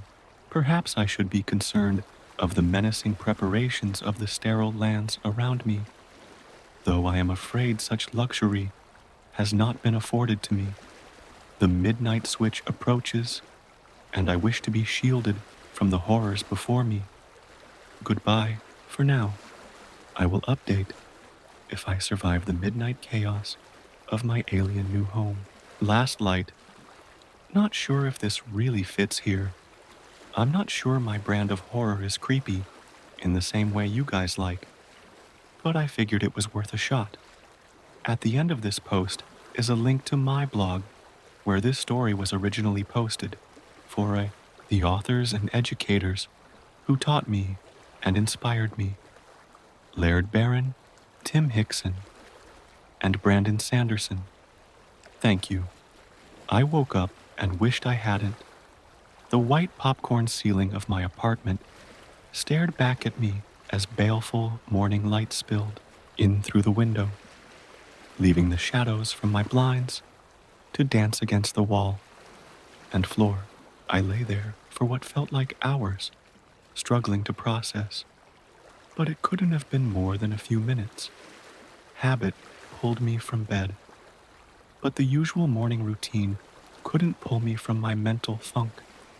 The warm rhythm of my shower was more oppressive than comforting, breaking the fog only long enough to get me through a breakfast I didn't taste, and a cup of coffee, which tasted terrible. The caffeine brought with it enough thought for me to call into work, but not so much for me to realize I didn't need to. They wouldn't be expecting me. When my boss picked up the phone on the second ring, I was only mildly surprised. He was, the type. Superior imprints. His voice, usually animated and full of enthusiasm, was dead this morning. It told me all I needed to know. It's John. I can't come in today. Sorry. My words were stilted, unbalanced. He should have asked if I were okay, if I was sick. Normally he would have, but this morning he didn't ask for an excuse, and I didn't offer one. Was he fingering the gun he kept in his drawer? If he was, I wondered what he'd use it for. That's fine. Probably going to be slow anyway. The response was curt and stung a little. It wasn't goodbye. No farewell. Just the click as he hung up. I stared out the kitchen window, eyes looking at nothing and taking in everything. It felt like I was watching the world through someone else's eyes, like John had taken the back seat to his own life, like he was third person in a first-person story. All sense of control was gone. There was only a sinking feeling in my chest and the vague but powerful fear that the couch might swallow me if I sat down on it. Resistance is futile. The words felt honest, but they broke through my fugue and brought a faint smile to my lips. Star Trek had always held a special place in my heart. Men like Kirk and Picard were men of action, men of hope. Before the gloom could overwhelm me again, I moved towards the front closet and the inevitable tubs of personal history one collects over a lifetime. Rays of sunlight spilled in from the front window and illuminated the clear plastic boxes, revealing their contents. I'd inherited most of these from my grandmother, who had insisted on keeping every damn homework assignment, science project poster, baseball trophy, and merit badge. You'll appreciate it when you get older, she'd said. At the time, I'd believed her, but now, looking over the piles of half-forgotten memories and achievements, all I saw was junk. I left the pile of memorabilia scattered across the floor instead, pulling out the box of camping equipment. I'd thrown out the tent and sleeping bag years ago, after a raccoon had clawed its way in looking for food. When it hadn't found any, it left a pile of feces behind, presumably to mark its displeasure. Despite my best attempts, I'd never managed to get the smell out. The memory brought another faint smile to my face. All I'd been able to articulate then was a series of curses. Now, though, I could see the humor. I double-checked the box's contents before changing into something appropriate for the outdoors in late October, and I didn't bother to lock the door behind me as I left.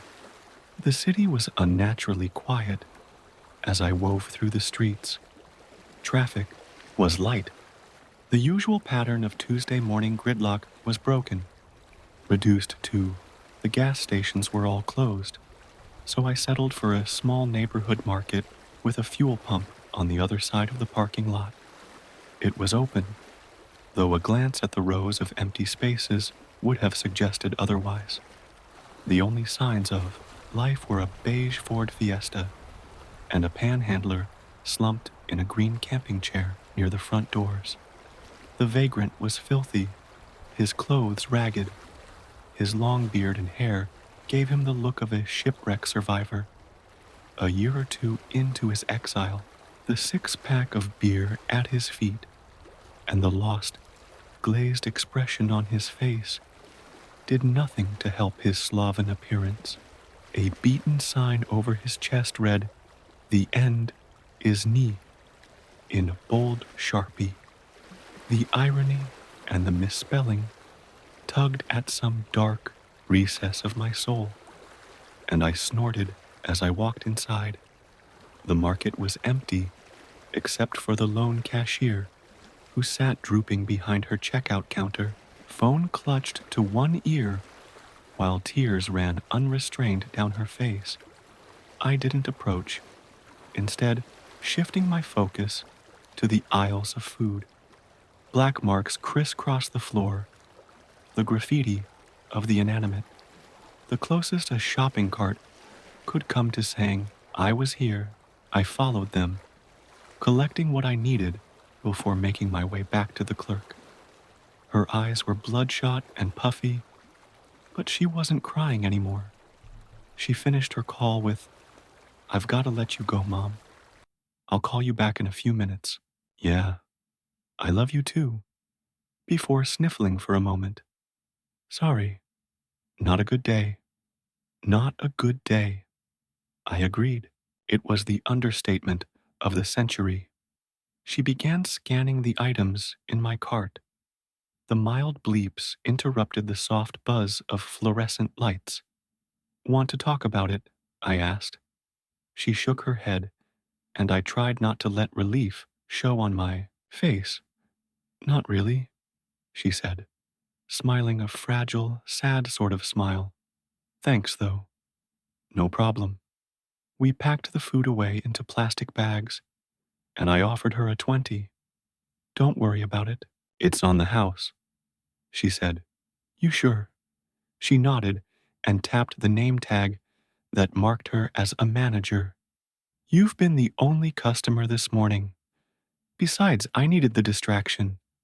She tried to smile, but the effort filled her eyes with tears. "You sure?" "Cheryl?" I asked, after another glance at her name tag. This time, I wasn't asking about the items. Her eyes didn't meet mine, but she glanced at something beneath the counter. A gun, probably. "I'm sure. Just pass it along." "I'll do that."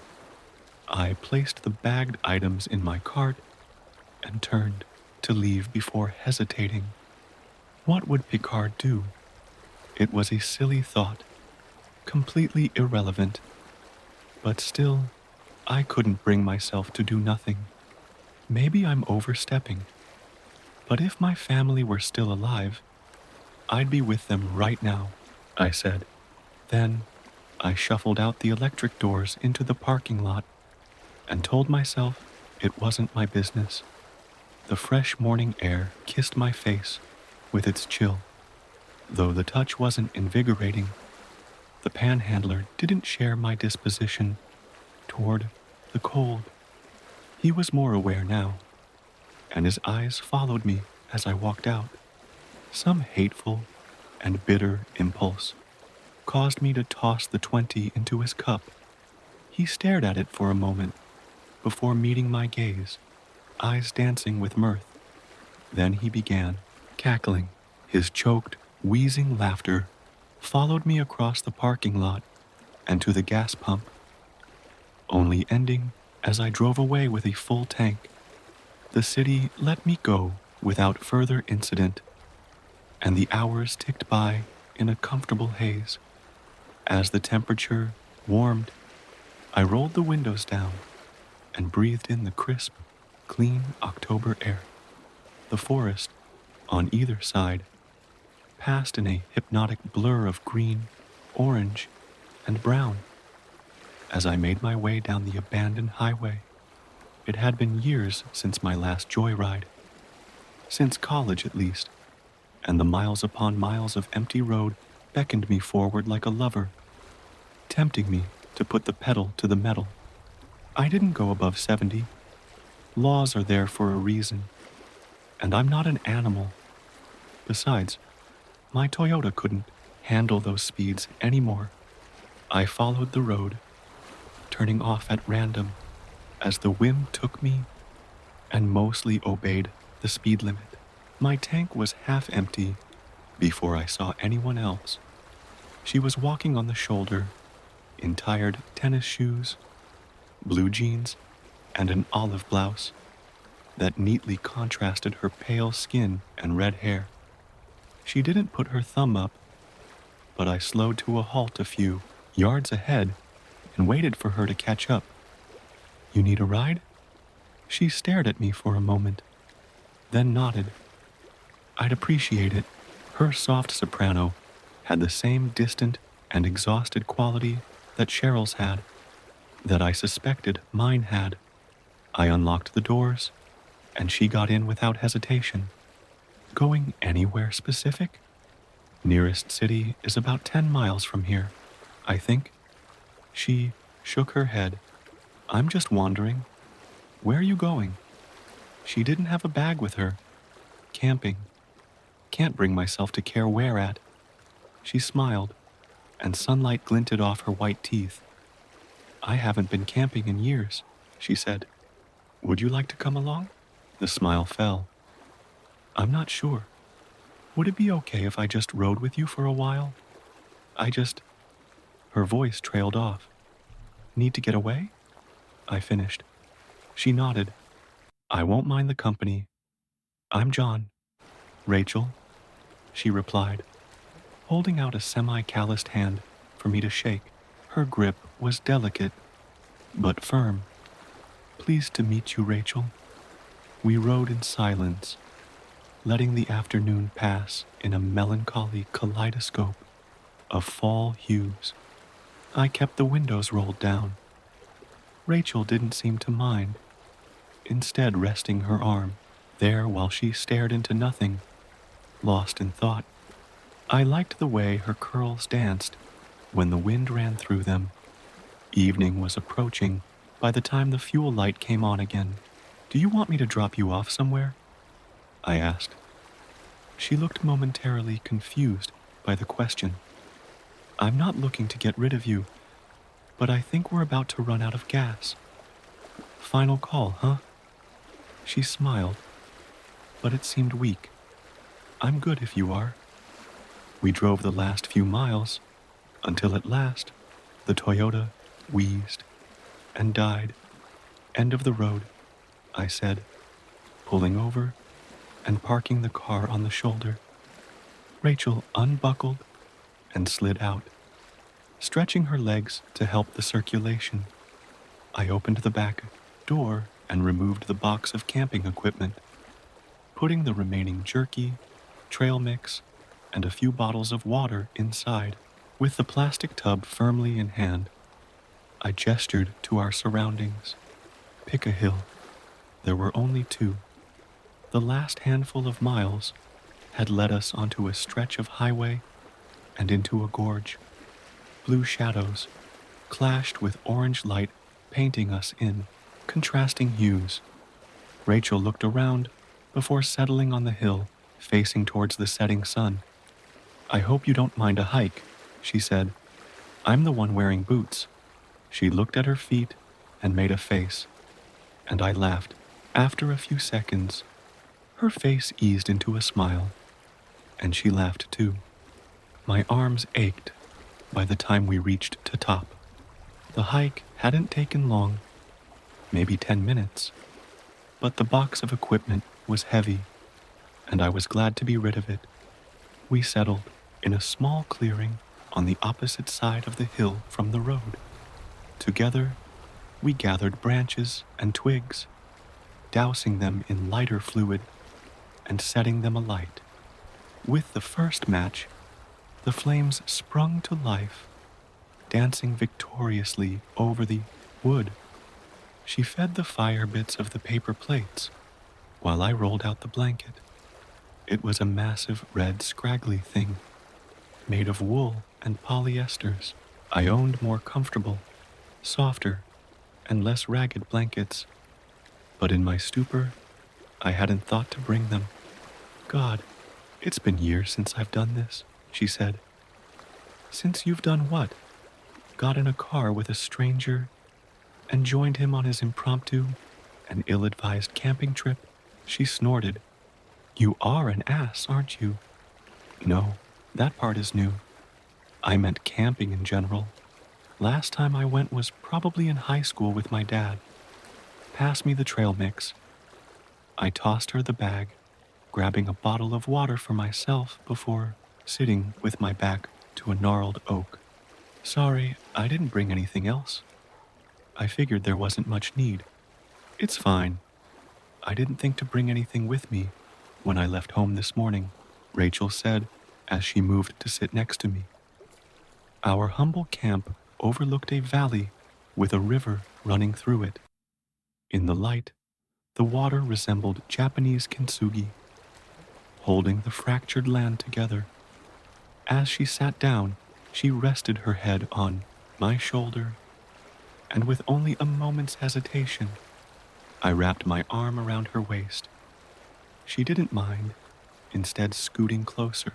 We watched, eating our jerky and trail mix, as the sun sank behind the distant mountains and painted the sky orange and pink.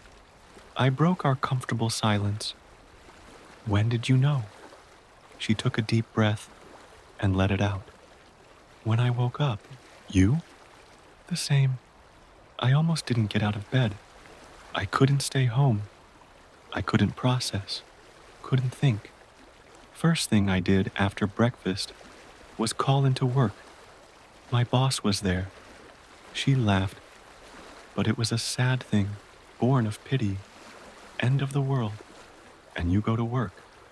At least he's dedicated. Yeah, I agreed. I feel bad for him. His family, too. I wonder if he wasn't in shock. Maybe we all are. Silence crept in as we watched the sun begin its final descent, the last it would ever have. You have any family? Rachel asked. I shook my head, not looking away from the sunset. Mom died when I was young. Dad was never in the picture. Both of my grandparents passed a couple of years ago. You? None I wanted to spend my last day with. Do you miss them? Every day. As a kid, I did this a lot. Mom worked hard, but we never had much money. Camping was cheap. At least, it was. If we could borrow my grandfather's equipment. How'd she die? Breast cancer. I was 12. We didn't speak for another few minutes. She clearly didn't want to discuss her family. and I had more tact than to pry. The sun fell behind the horizon, leaving only purple and blue.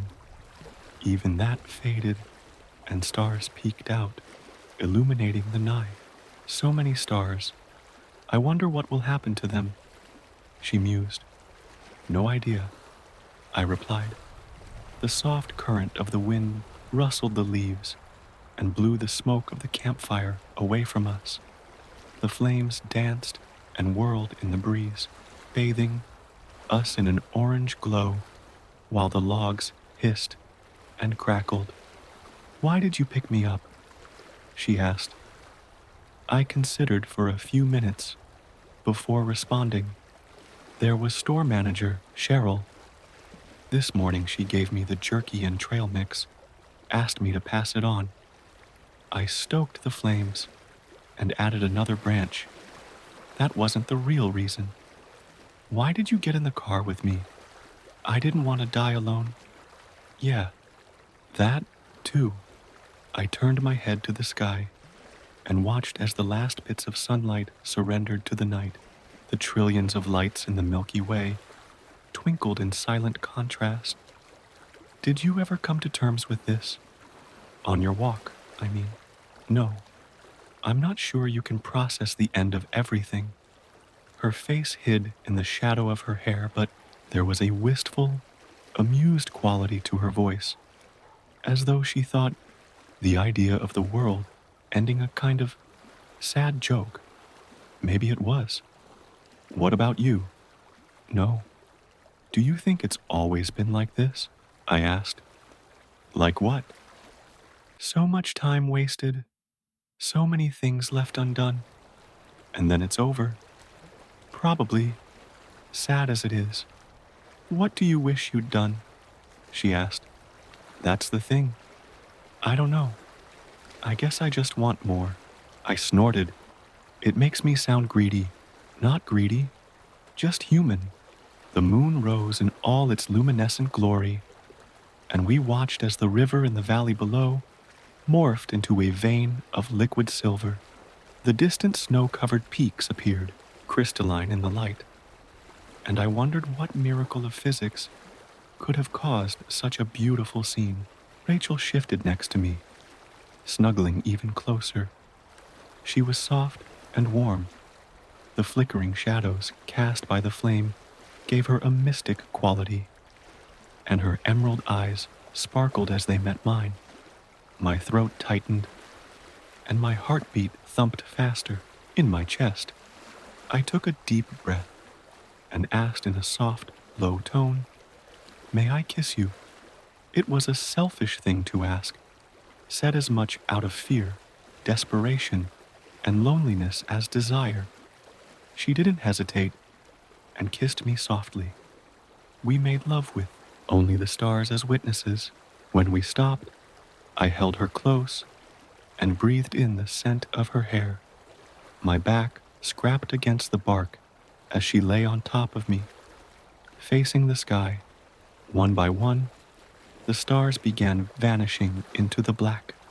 I guess that's what happens to them, I said into her ear. Guess so. Do you think God exists? Someone's turning off the lights. I let out a hollow chuckle. A few heartbeats later, she asked, I wonder if it was a cruelty or a kindness to let us know the end was coming.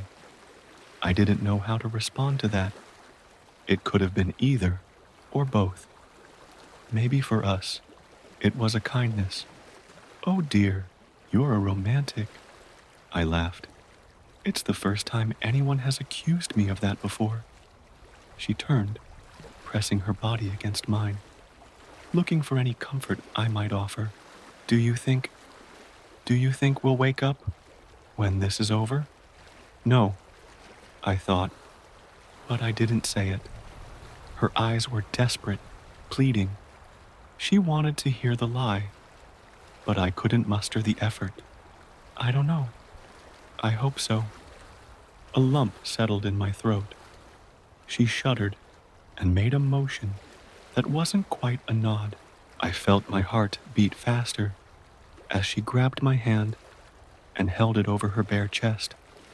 I could feel her heartbeat beneath my fingers. A tear rolled down my cheek before being caught in her hair. The stars were disappearing more quickly now, and the inky shadow webbed its way through the night sky, strangling the light it came across. Each vanished pinprick sent another chill down my spine until I was shaking uncontrollably. I wish. I fumbled over the words. I wish we'd had a life together, that this wasn't the last night we had. I want more. I spoke the last words with a clenched jaw. She placed her hand on mine, fully covering her chest, and I realized how tense, how angry I was. Me too. Her voice was a calming whisper on the wind. I wish we had more time, too. Stay with me? I felt my anger slip away as my muscles slowly relaxed. Of course, I said. Couldn't run if I wanted. She relaxed into my arms as best she could and began to cry. I joined her, and we wept for the time we would never have. The tears in our eyes briefly caused the stars to duplicate. Then we watched as the darkness choked out even that last bit of hope, and the black tendrils stretched over the moon. It was horrifying, even as it was beautiful. Tears rolled in streams down my face as I began sobbing into her hair. Her body curled into mine, and I felt her tears soak my shirt. The writhing shadows devoured the moon before falling upon the crystal peaks and consuming them. We clutched each other in vain as the shadow smothered the river and the valley and the light of our campfire. At last, we were left in the black, the only soul. I'm not a celebrity or a high-ranking person for someone to stalk me. Heck, I'm not even a social media person, but I do have an account, actually, though I barely use it. So what happened the past month terrified me. That just reminiscing about it sent chills to me. I'm using my account to get this nightmare off my chest and spread awareness also. If you've encountered the same events, know that you're not alone here. It actually started back in August. I was reading a novel on my bed to spare time. It was 10:34 that night, and the blackness of the night can't seem to tire my body down. Drinking coffee before bed wasn't a good idea, but the ambiance of the night needs a hot coffee to complement it. For what seemed like a long hour, enough time had passed already, and the evening breeze is getting slightly stronger, creating sounds of trees and branches shaking. This is the indication that I should sleep already. I stood up, make my way into the small drawer beside the window when a figure outside caught my eye. At first, I thought it was an animal, but as I got closer to the window to examine it, it's certainly a person. It was standing just beside the tree, not near enough, but also not far. A sudden chill electrified me. Seriously, the idea of someone standing outside your house, looking at you at night, is terrifying. The person was not moving, but I'm certain that it was staring at me. I can't discern who it was, as the shade of the tree is making it hard to look, so that night, I immediately covered the windows and went straight to bed. Checking who it was in the midst of the night is something I'm super terrified of. Maybe it was just one of the neighbors pulling a prank or something. The next day, everything went normal. What happened that night still bothered me, but not to an extent where it gets me so paranoid about. Then the night came. I wasn't doing my usual night routine because a distant friend of mine called. We talked about what kind of lives we are living since we graduated from college, since we haven't been connected for years. After an hour of endless stories, we bid our goodbyes, and the call ended. It was 11:47, and I went to my room. As I was fixing my bed, the window tempted me to look from it. I was curious if the person was there, and the dormant fear suddenly erupted within me. But I wanted to be assured. As my eyes scanned outside, I couldn't see the person standing beside the tree. A sudden relief washed me. Maybe it was a prank all along. I leaned back from the window to finally get to bed when my heart suddenly pounded as my eyes caught something familiar. I looked again, but this time, slowly. To my utter shock, the person was there but more closer enough to reveal that it is a man. At first glance, I couldn't see the man because my eyes were focused on the tree, but little did I know, it gotten closer. He was standing next to my rose garden, just blankly staring at me. I immediately turned on the lights and ran to the living room out of terror. I just know I never slept that night. On the third day, the effects of being awake all night struck me. My movements were a little bit heavy, but I still got to work. Then the night falls again, and the same nightmare began, but more intense than the previous ones.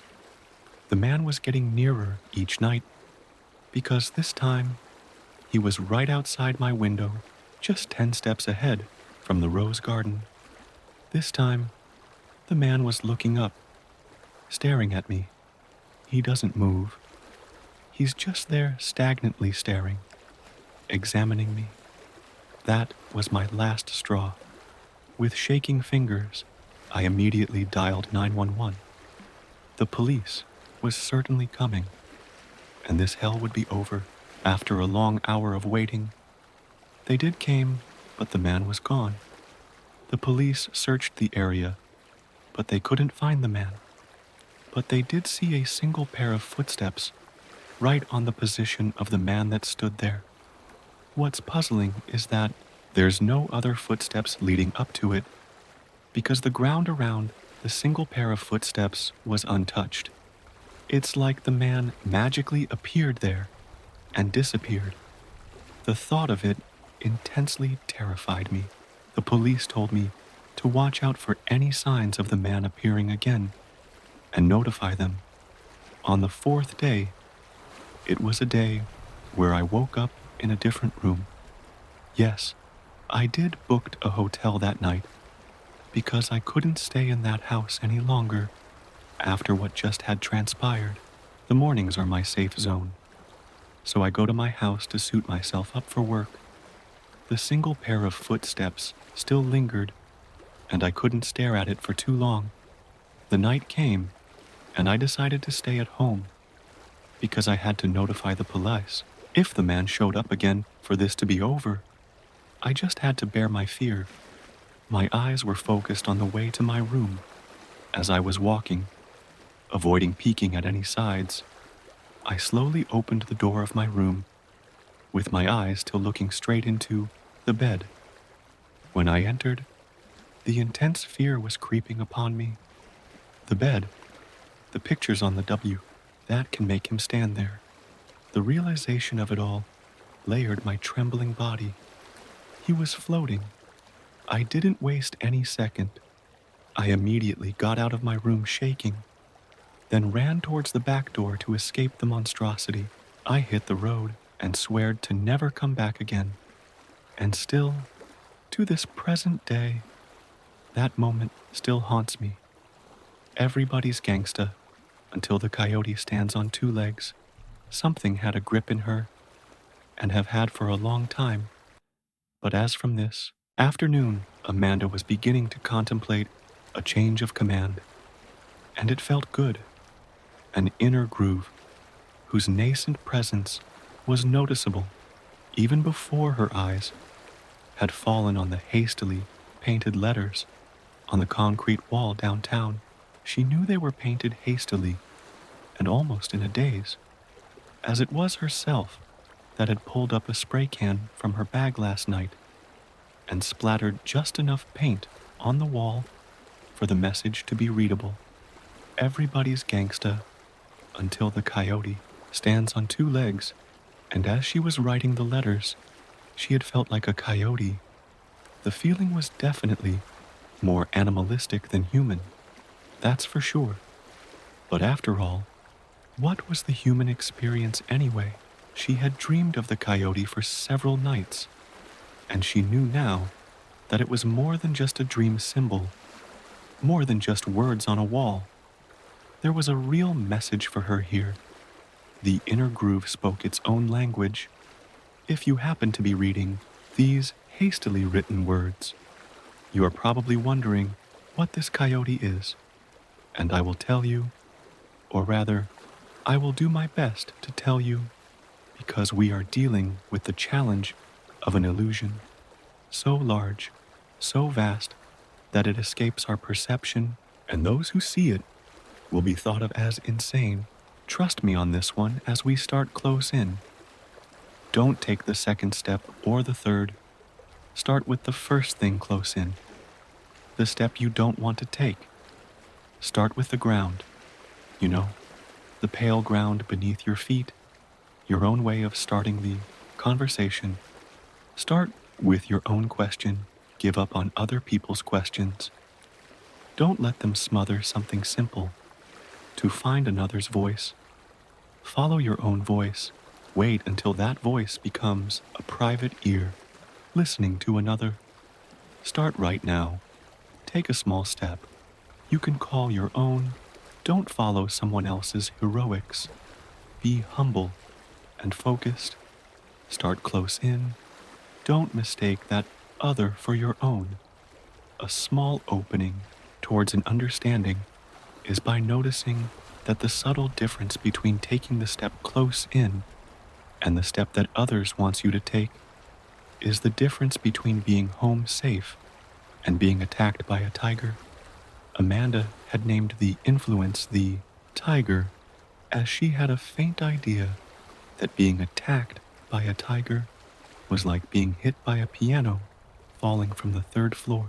Not that she had ever been attacked by a tiger, maybe in another lifetime, but the influence, to use that name, she was intimately familiar with, as are you, and she intuitively sensed a predator like a tiger. But now the tables had started to turn. Teeth that she did not know she had started to grow from deep inside. Amanda had noticed how attention sometimes falled into a specific place of non-attention, leaving room for other states to arise. Like the feeling of merging with the coyote, it needed her to let go, to make its presence known, to hang loosely in the threads of meaning. That balance where the rigidity of mind is not too tight and not too loose, giving just the right breathing space for a common sphere to form, nascently and yet solid. She had to trust that the shape-shifting trickery she witnessed from the coyote was necessary in order to find common ground. Or maybe the shape-shifting was the common ground. She knew for sure that her normal daily consciousness was in no help in this matter, and so she had to allow the medicine to do its work. I am here to tell you that you are in foreign territory, very foreign territory. The coming into being of the shapeshifter is a signifier that the tables have turned. Something have matured and have now hatched from deep within the darkness. So dark, exactly as you would expect, as a necessary shield for the birth of something so beautiful. You and me, we are shapeshifters, and we are the perfect secret agents for the turning of the tides as we assume our appearance from the current matrix of meaning, or MOM for short.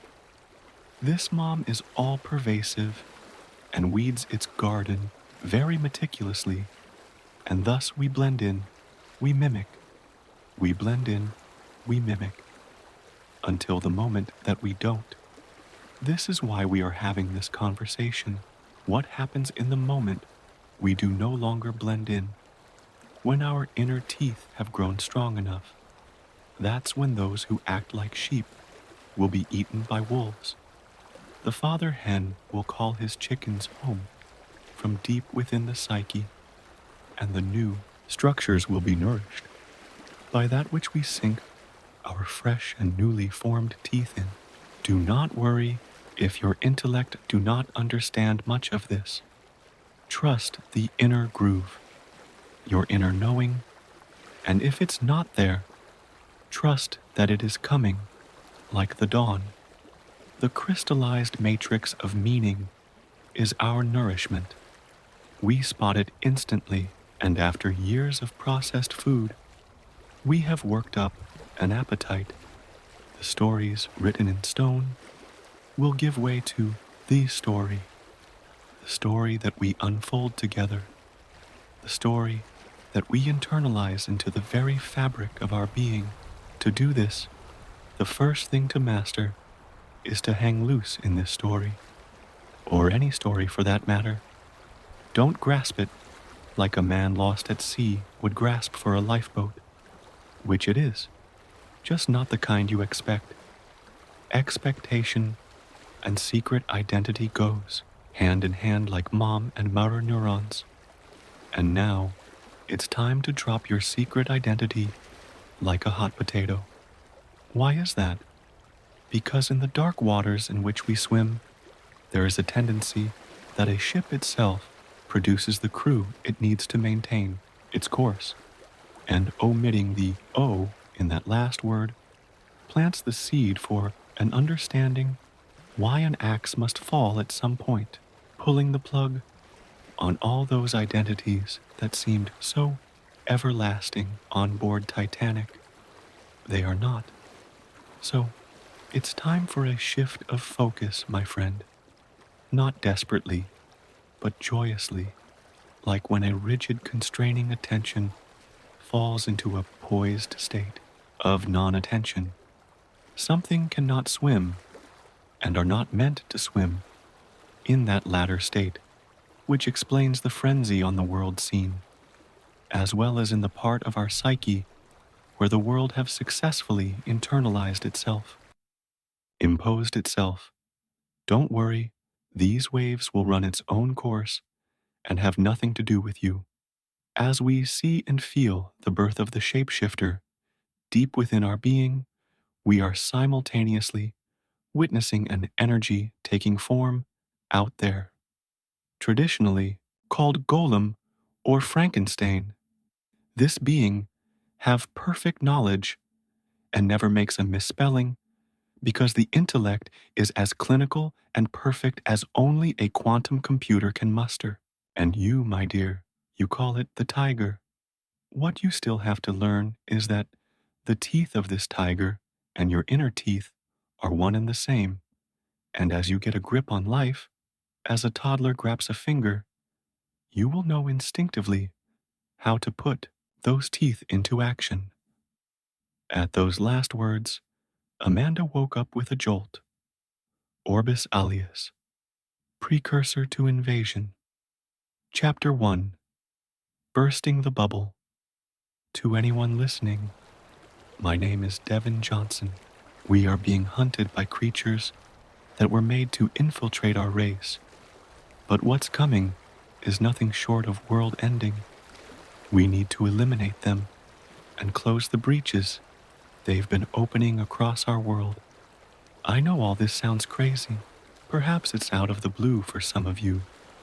But listen to my story before you write me off. What I will tell you might save your life and those important to you. I'm assuming you've heard about the disappearances worldwide, unless you've lived under a rock the past year. The earliest accounts originated in Russia, near some place called Dakhniye Istokhniki. If you look it up on the internet, The location was removed from any search engine. Obviously, no one took it seriously, except the Russians. They declared martial law and a ceasefire with Ukraine when odd reports of abductions by mysterious people came in. Some of these reports include them flying away with their victims. That's around the time the first video dropped. Problem was, well, it was dark, pitch black, but you could still hear the screams. Many speculated they were added in, but the spatial audio and changes when the device was dropped were disturbingly realistic. Then unnatural howls drowned every other sound. They were unlike anything I'd ever imagined coming from animals or humans. If you listened closely, you could barely make out a man pleading for mercy. Russians living abroad said they lost all contact with anyone they knew 30 miles around the area. Well, it wouldn't be long until this state entirely. That being said, I actually didn't mind.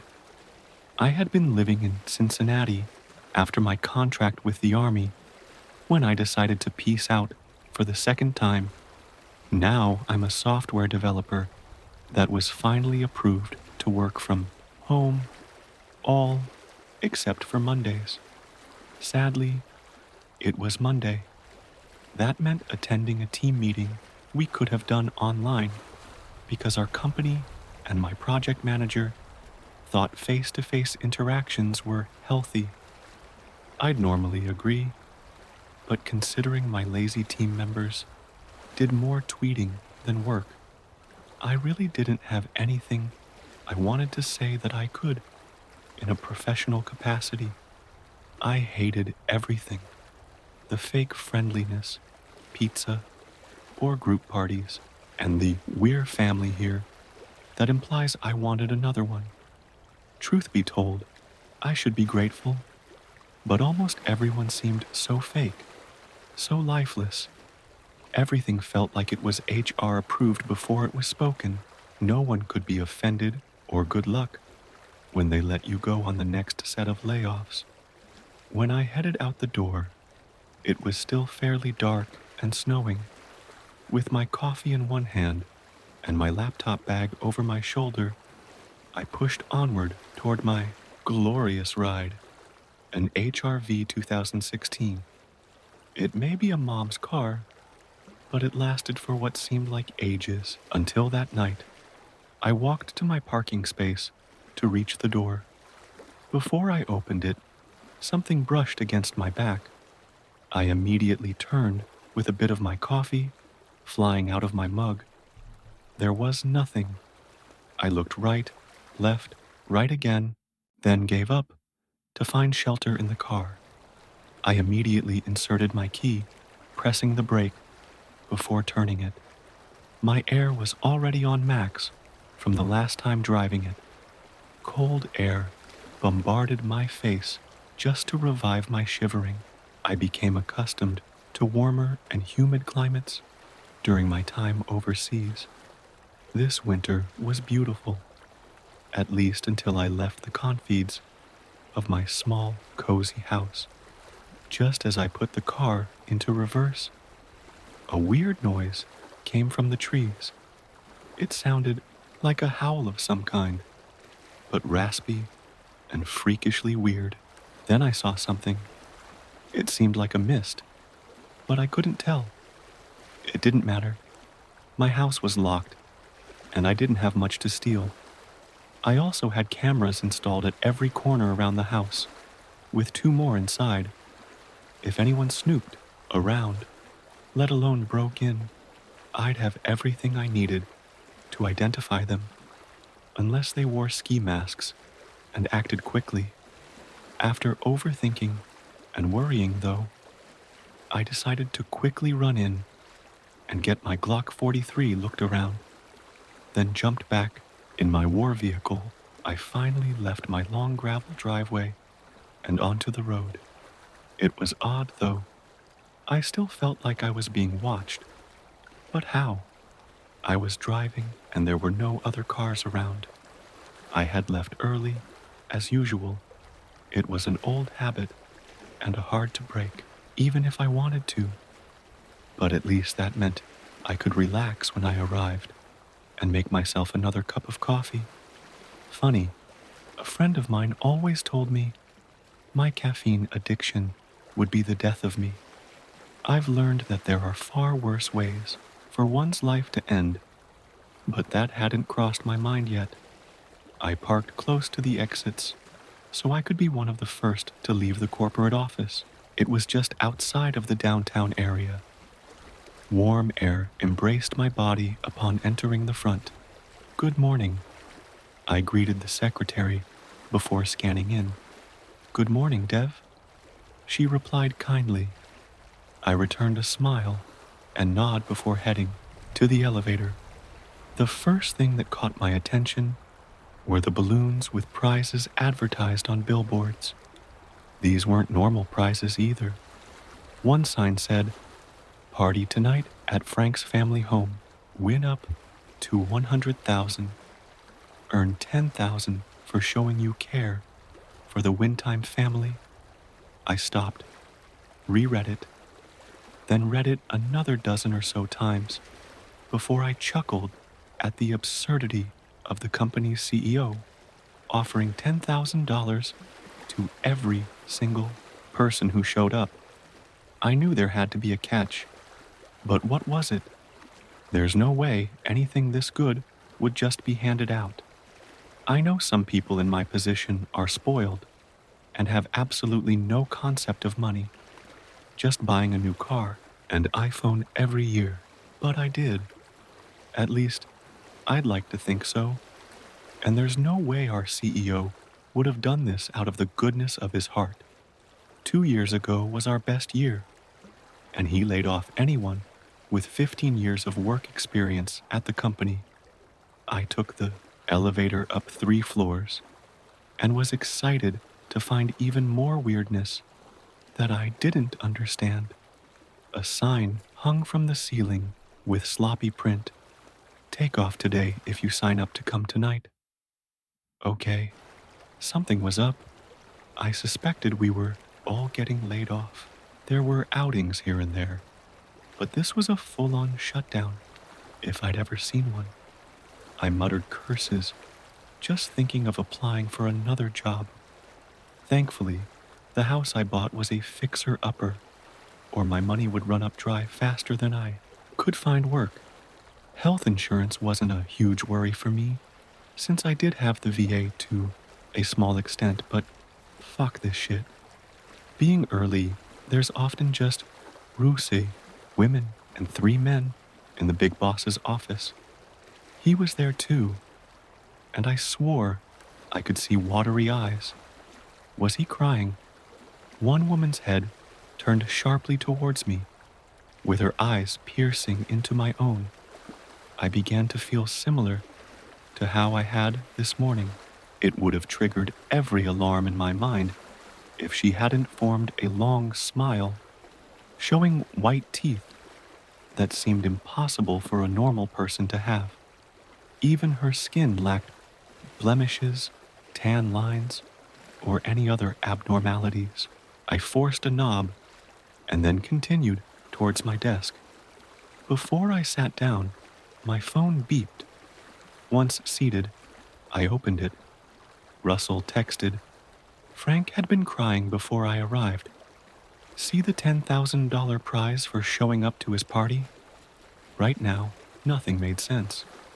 An odd urge told me I'd be better off leaving, but I couldn't. I needed a job and money. Hell, if they were going to lay us off, I'd want that 10K, assuming no stipulations were attached. If I had known. "What are the chances we are all getting laid off?" I asked, then added, "Most of us, at least." Though I was tempted to look over, I waited for his response. Seeing he was already typing, his next message had me puzzled.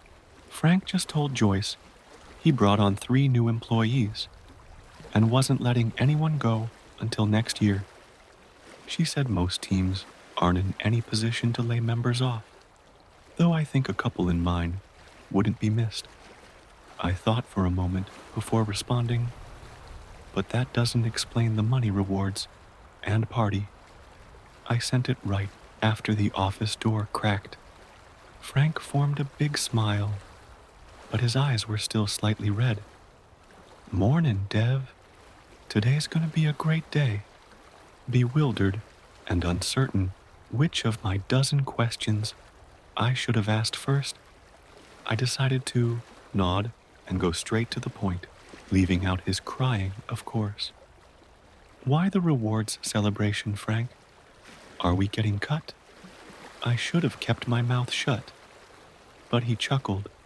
No, not at all. We're doing great, and I've finally decided the best employees are the ones that feel valued. It took all my willpower and focus to hold back a laugh. The odds of him being genuine were the same as playing the mega lottery. Something wasn't right. Maybe I was being paranoid.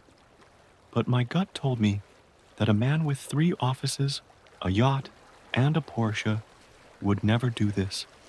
Hell, how could he afford 2?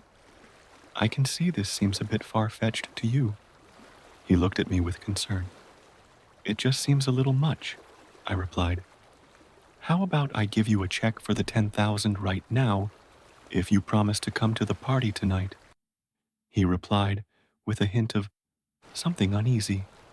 For a moment, I pondered what made him seem anxious. Desperation?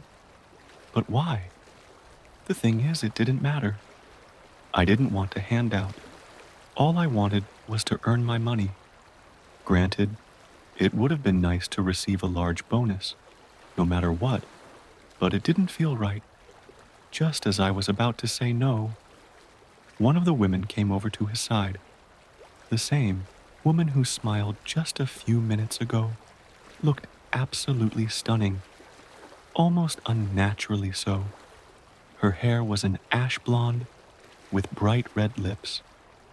She was also tall. I don't mean your normal tall woman that's 5'9", but taller than Frank. I'd once asked him how tall he was, after he said he didn't believe I was 5'11", 6'3", he had told me. Not only was she at least a couple of inches taller, but somewhat muscular too. I was beginning to feel like a dwarf below 2 giants. This must be Dev, yes? She replied in an accent I hadn't heard before, something absolutely alien to me.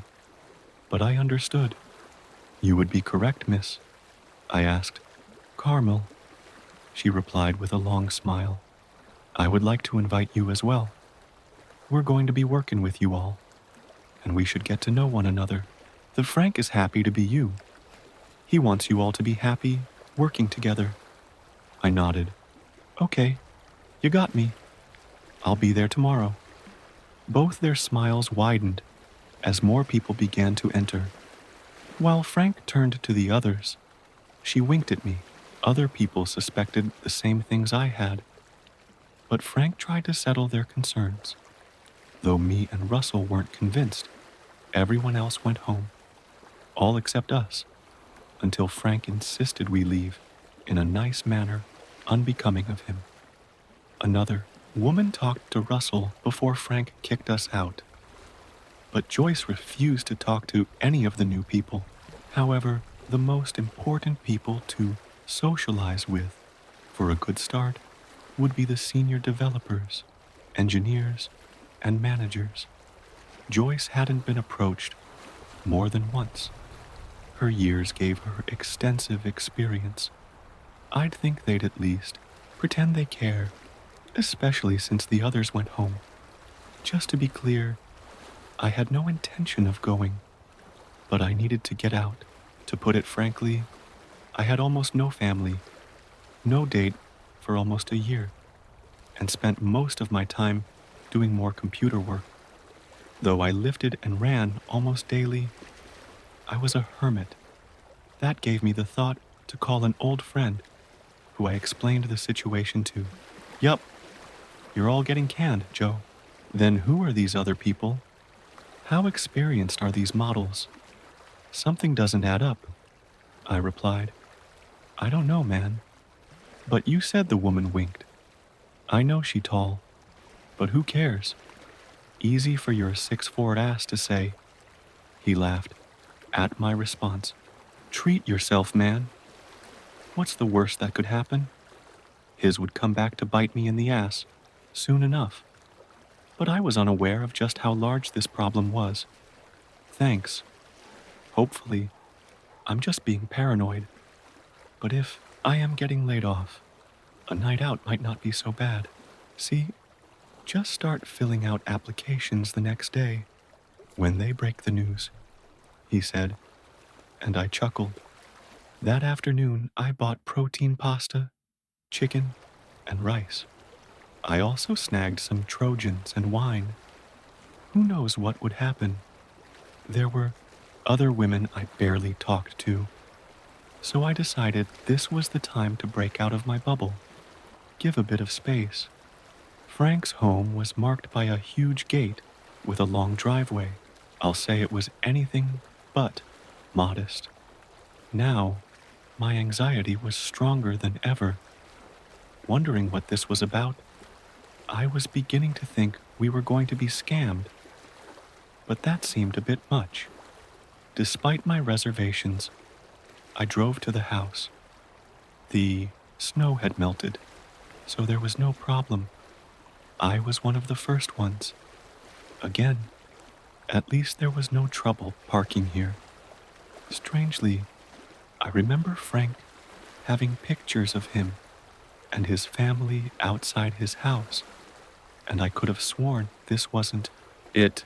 Was this a wealthier CEO's place he knew? There was an unreasonable amount of parking space, even for a wealthy family. Then again, it wouldn't have been the first time a rich family bought far more than they needed. Still gawking, I followed a man waving towards the left side, near a large lot. Past the side was a pool with a dive board, 2 boats, and a few cars. Nice of the owner to move his expensive stuff in the dirt. I had to be overthinking this whole thing, so I relaxed, let the man guide me back, and parked my car. I smiled and waved, and he returned the gesture. He appeared to be anxious, but it wasn't a big deal. After leaving, putting on only my favorite cologne and combing my hair, I passed a few strangers and entered the house. My first order of business was to drink something to calm my nerves. Second was to look for people I knew, especially Russell, Joyce, or Mac. Mac didn't come to the office much, but he was a solid guy. Also, a Marine that I could shit talk with. I had found wine, cheese of all assortments, and delicious steak bites that I'd happily helped myself to. If this was my last day on the job, I was going to get everything I could. You might say, you're not working, but I'd argue that any time I have to see the faces of my coworkers is me working, excluding the previously mentioned. Funny enough, I couldn't even see the tall blonde from earlier. Just as I was about to message Russell and Mac, a young redhead approached me, smiling. Her stare almost pierced my soul with green eyes.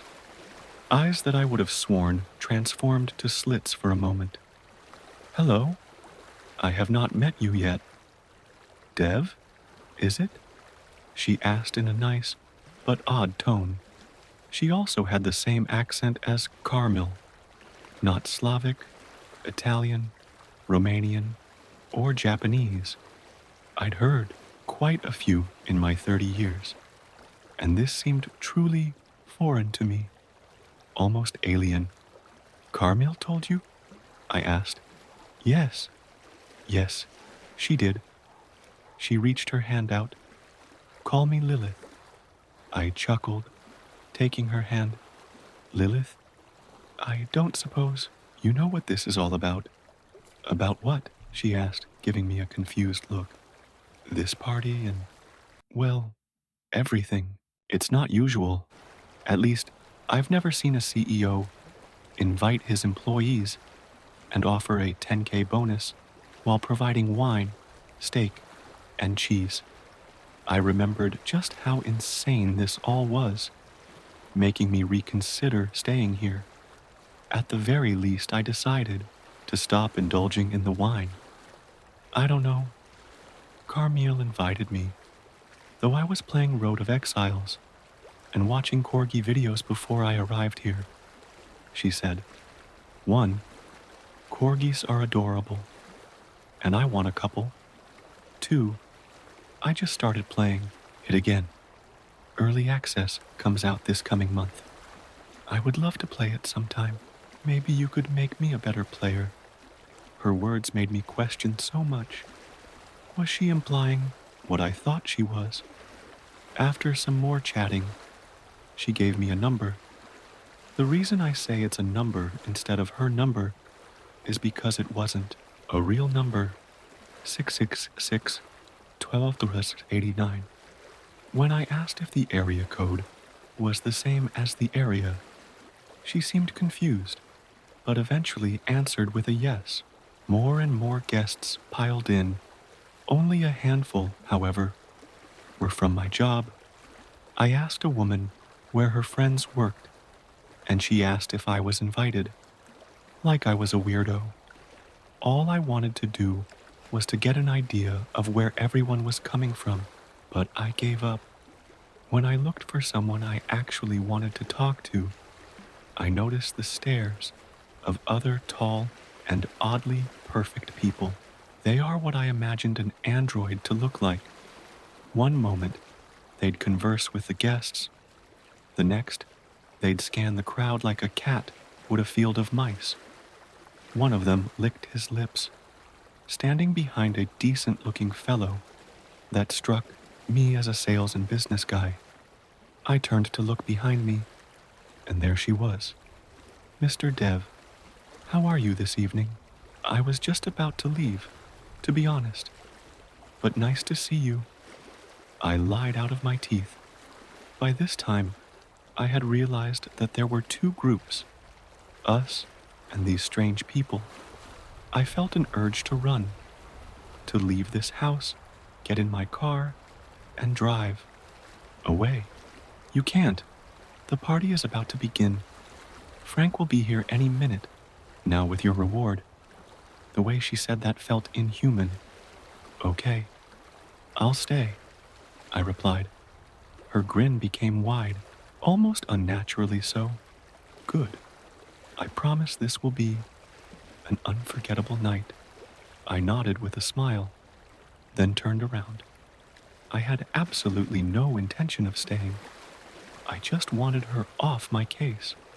However, before I made it to the door, Russell flagged me down, possibly drawing attention I didn't want.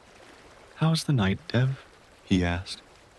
Russell, something's not right here. I think we should leave immediately. I can't. I met a woman and... He turned his words to whispers. I think I might be onto something. Oh yeah? You know her name? I asked, hoping it wasn't one of the perfect people. Lilith, he smiled. She said she didn't know anyone, so I introduced her to a few people, even the woman from this morning. My heart dropped. Everything seemed more wrong than ever, but I still couldn't put my finger on what was about to happen. Carmel, I replied slowly. Yep, that's her name. I keep forgetting it, he said. She also loves cats and the expanse of space. Russell. She told me she likes corgis. I've been looking into getting 1 or 2 for the past week. You like cats? She's also interested in things, I'm sorry, most women do not like. Also, there are others like her that look too.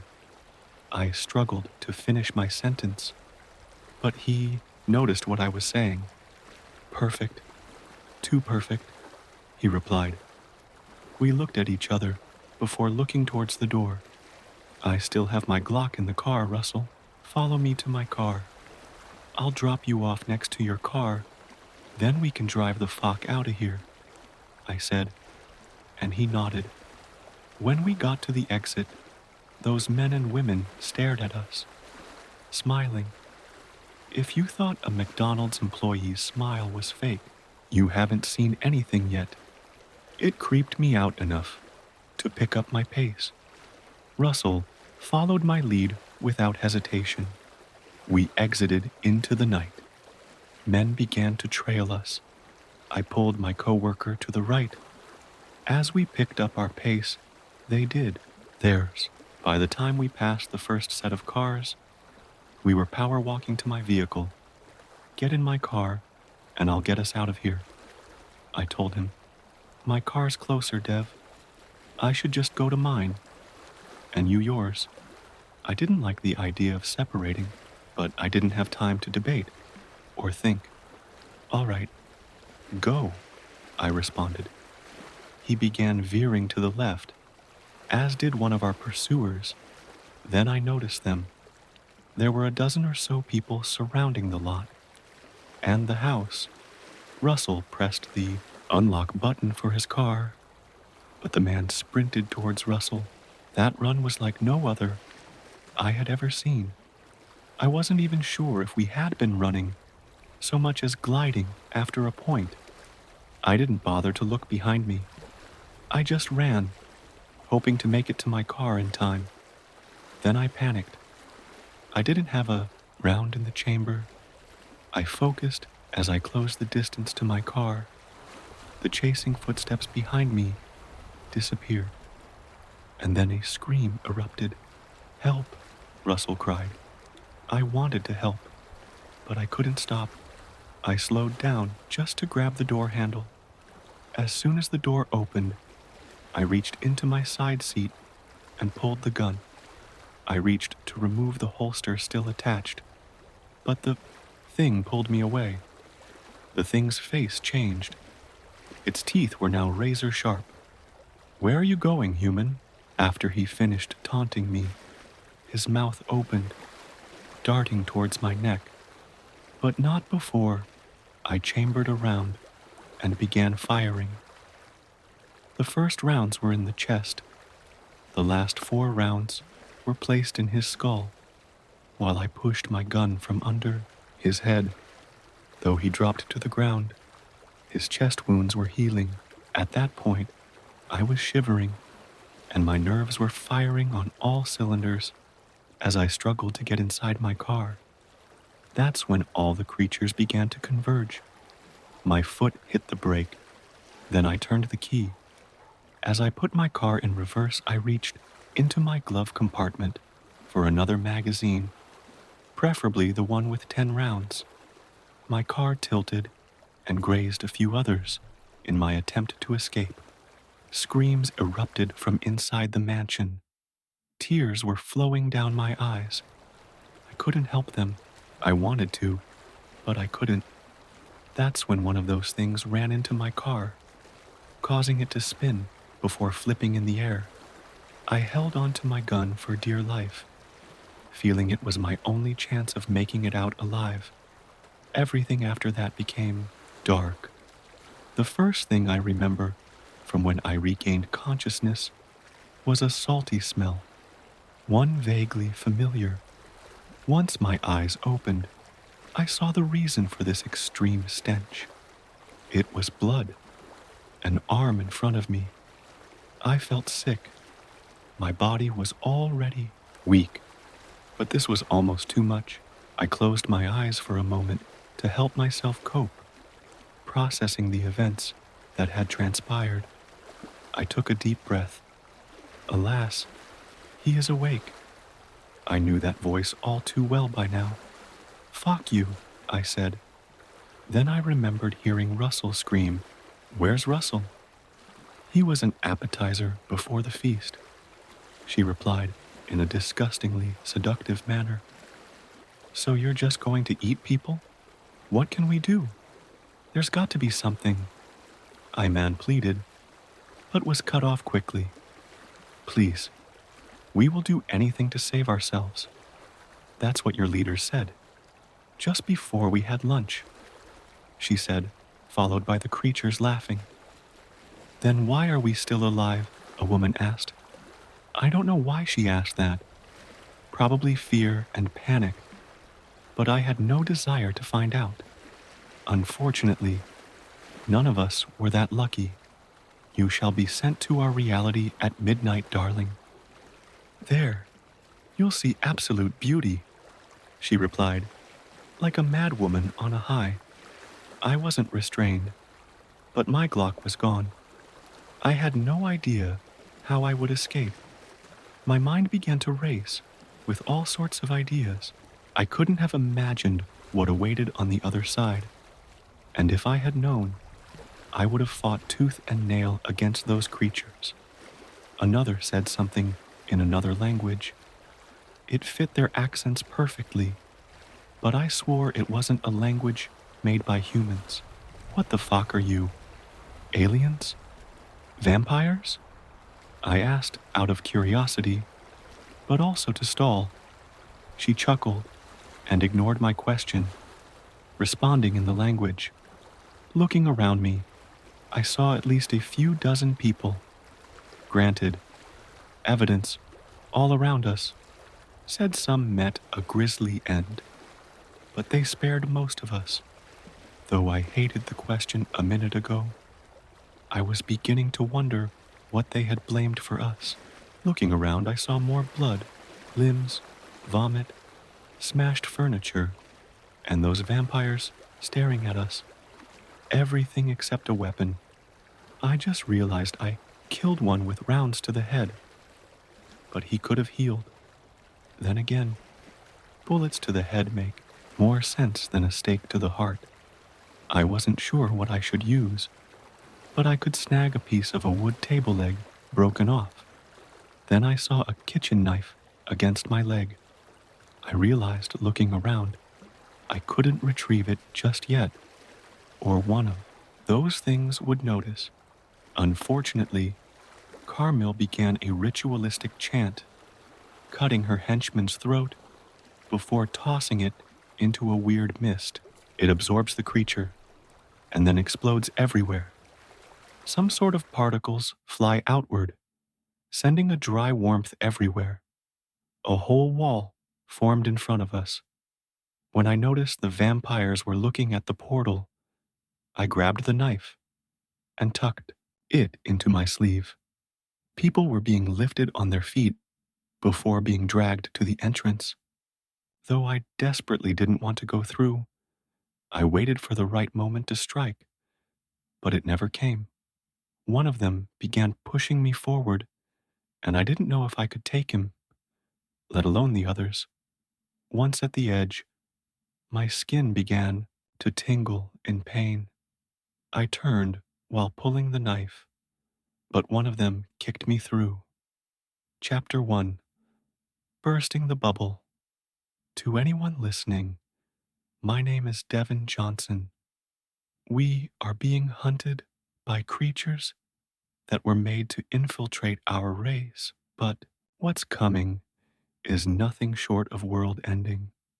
We need to eliminate them and close the breaches they've been opening across our world. I know all. I'm assuming you've heard about the disappearances worldwide, unless you've lived under a rock the past year. The earliest accounts originated in Russia, near some place called Dakhnye Istokhniki. If you look it up on the internet, the location was removed from any search engine.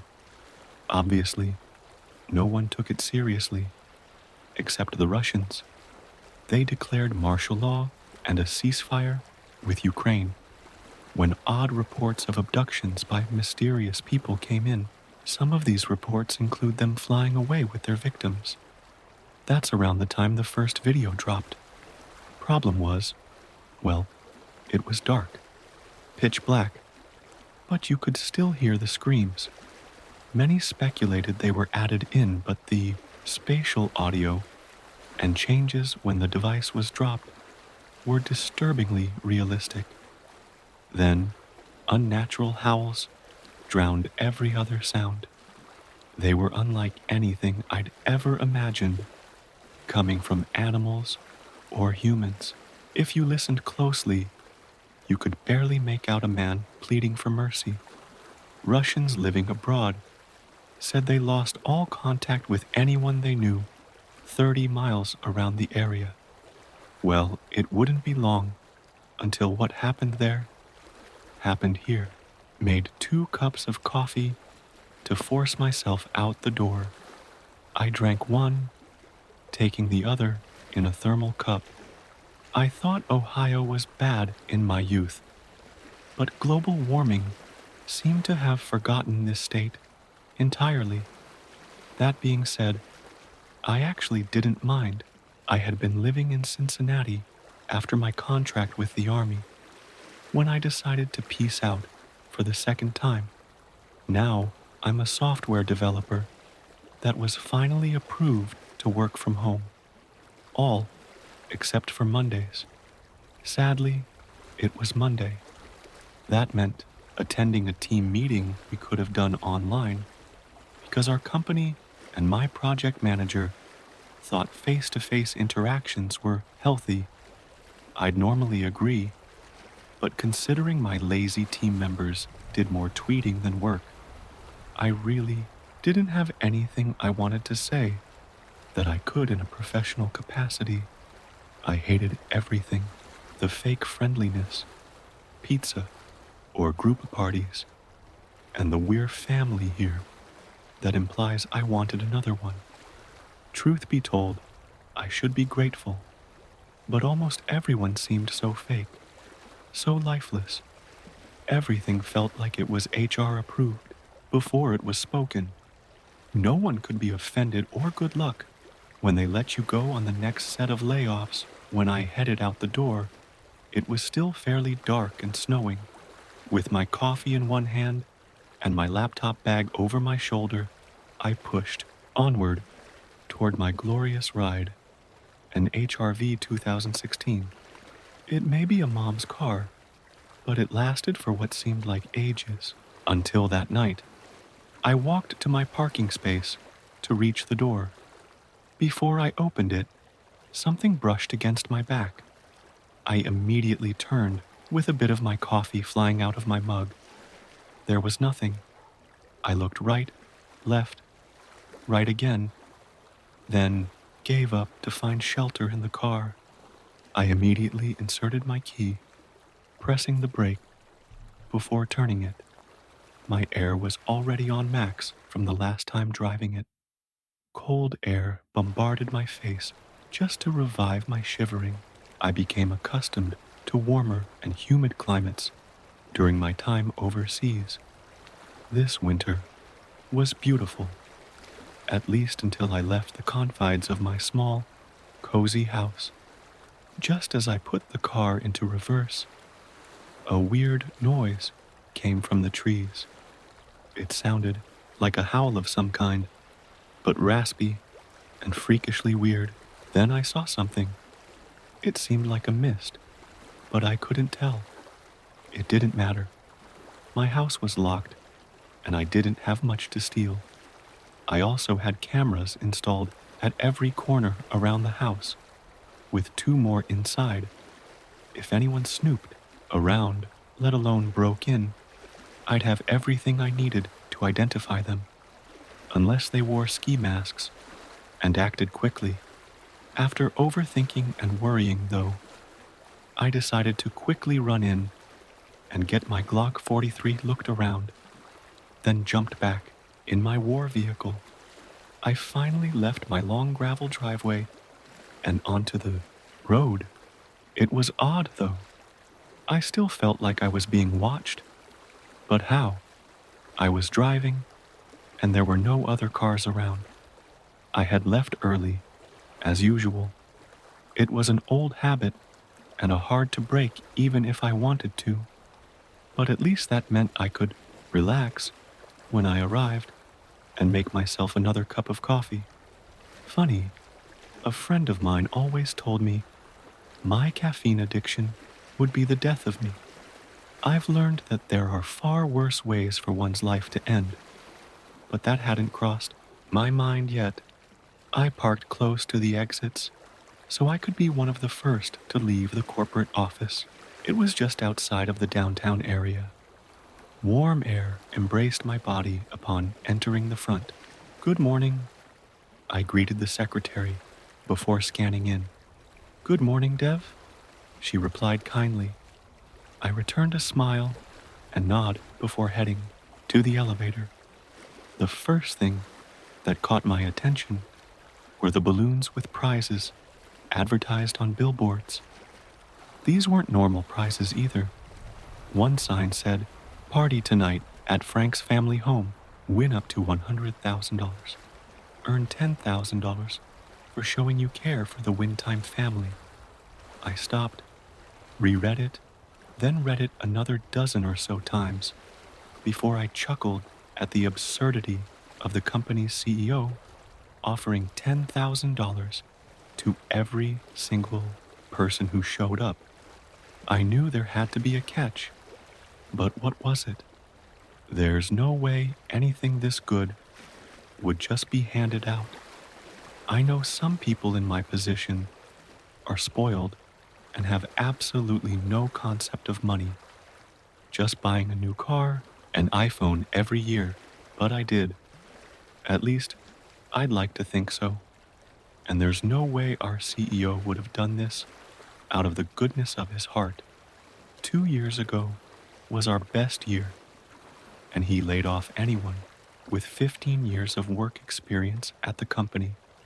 I took the elevator up 3 floors and was excited to find even more weirdness that I didn't understand. A sign hung from the ceiling with sloppy print. "Take off today if you sign up to come tonight." Okay, something was up. I suspected we were all getting laid off. There were outings here and there, but this was a full-on shutdown, if I'd ever seen one. I muttered curses, just thinking of applying for another job. Thankfully, the house I bought was a fixer-upper, or my money would run up dry faster than I could find work. Health insurance wasn't a huge worry for me, since I did have the VA to a small extent. But fuck this shit. Being early, there's often just Russell from another team and Joyce, an older project manager who was far smarter than you'd assume. At least, more than I initially realized. She notices the dirtbags, the backstabbers, and the good workers, but doesn't give it away in her demeanor towards anyone. It wasn't until she gave a bonus only to Russell. He was the only one who finished his work, taking on other tasks depending on how far behind the others were. The other team members talked like they were the smartest and hardest working people in the department, but I could see Gloria on her Twitter and Facebook anytime I passed her desk. So, those two weren't a surprise to see here. What was a surprise, however, were the 4 women and 3 men in the big boss's office. He was there too, and I swore I could see watery eyes. Was he crying? One woman's head turned sharply towards me with her eyes piercing into my own. I began to feel similar to how I had this morning. It would have triggered every alarm in my mind if she hadn't formed a long smile, showing white teeth that seemed impossible for a normal person to have.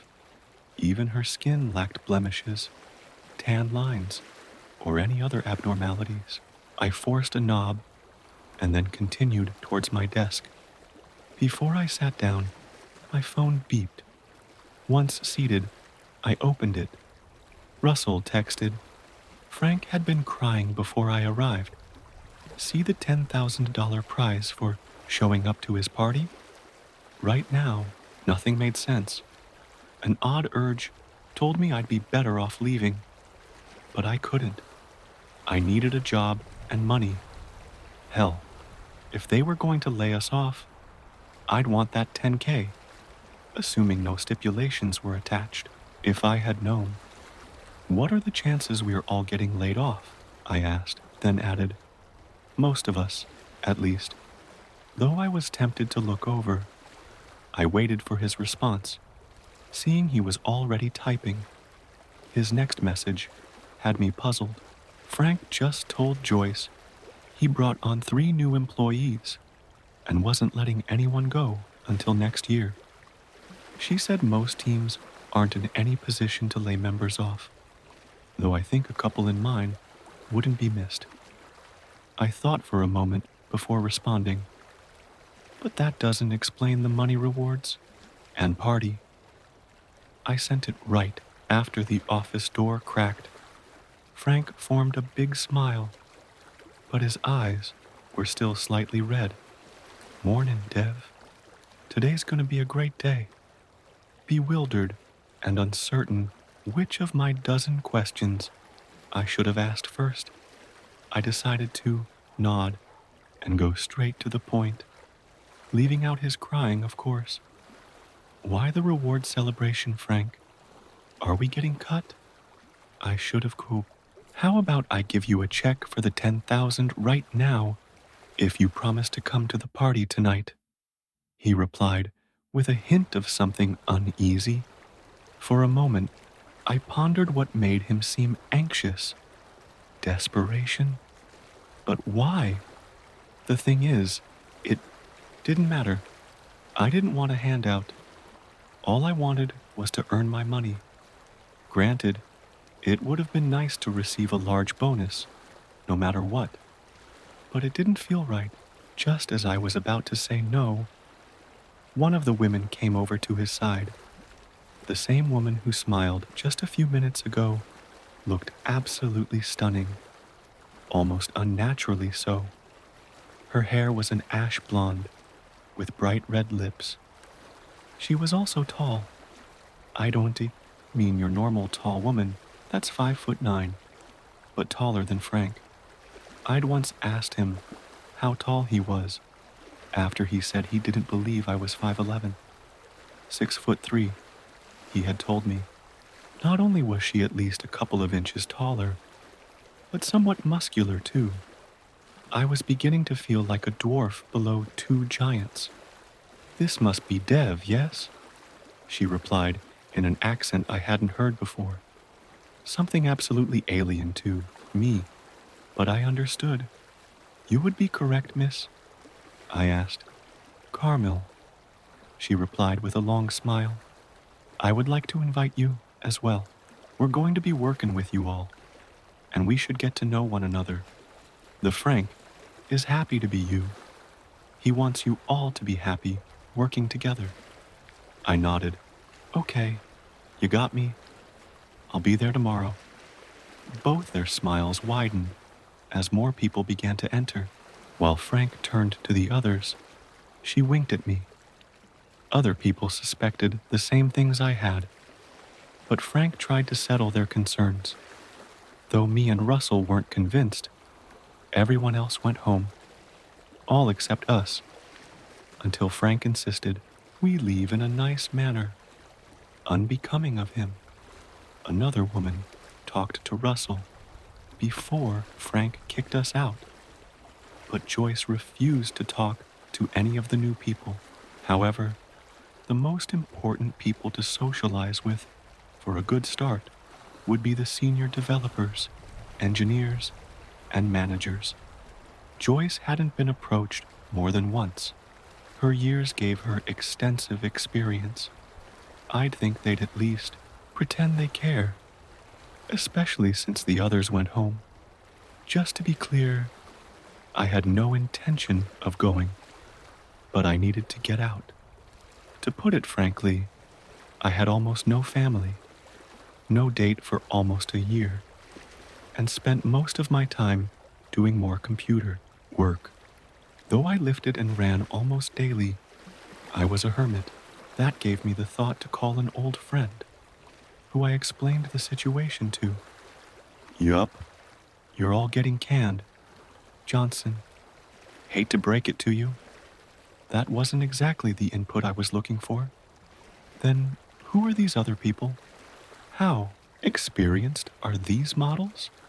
Something doesn't add up, I replied. I don't know, man. But you said the woman winked. I know she tall, but who cares? Easy for your 6'4" ass to say.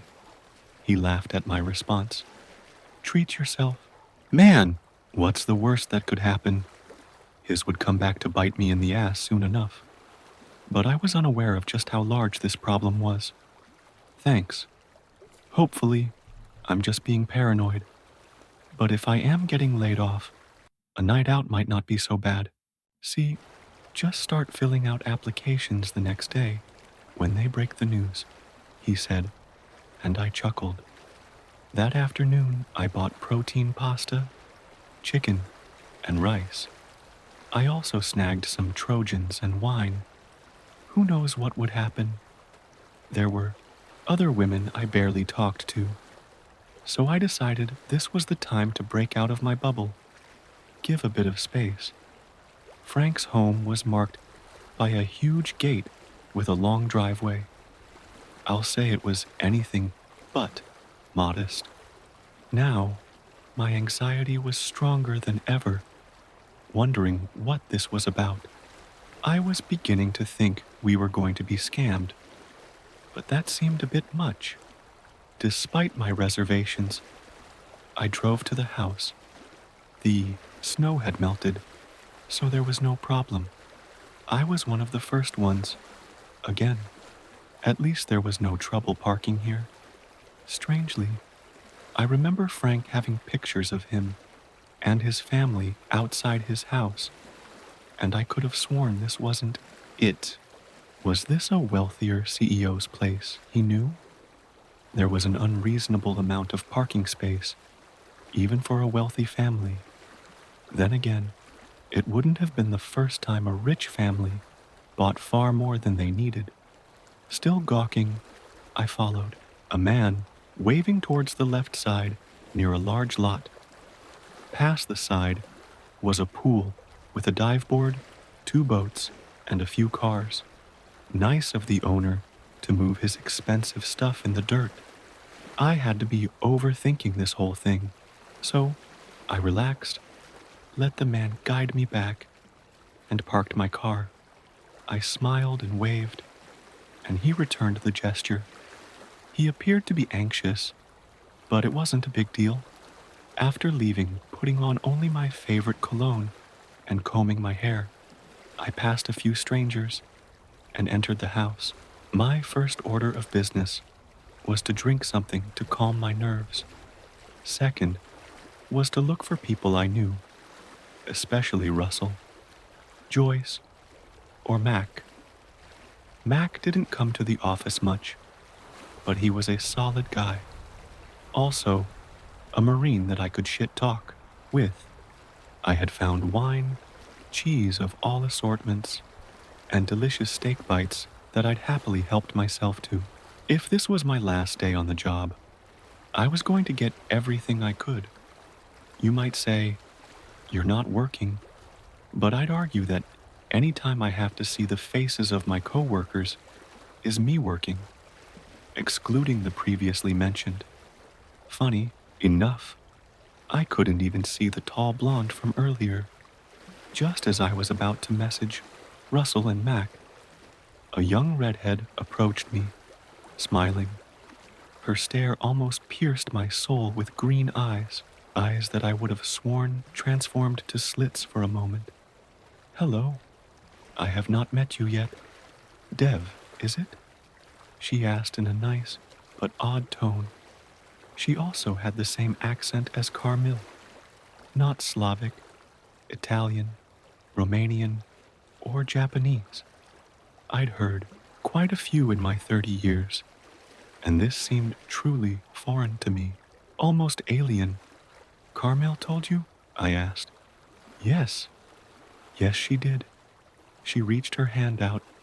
Call me Lilith. I chuckled, taking her hand. Lilith, I don't suppose you know what this is all about?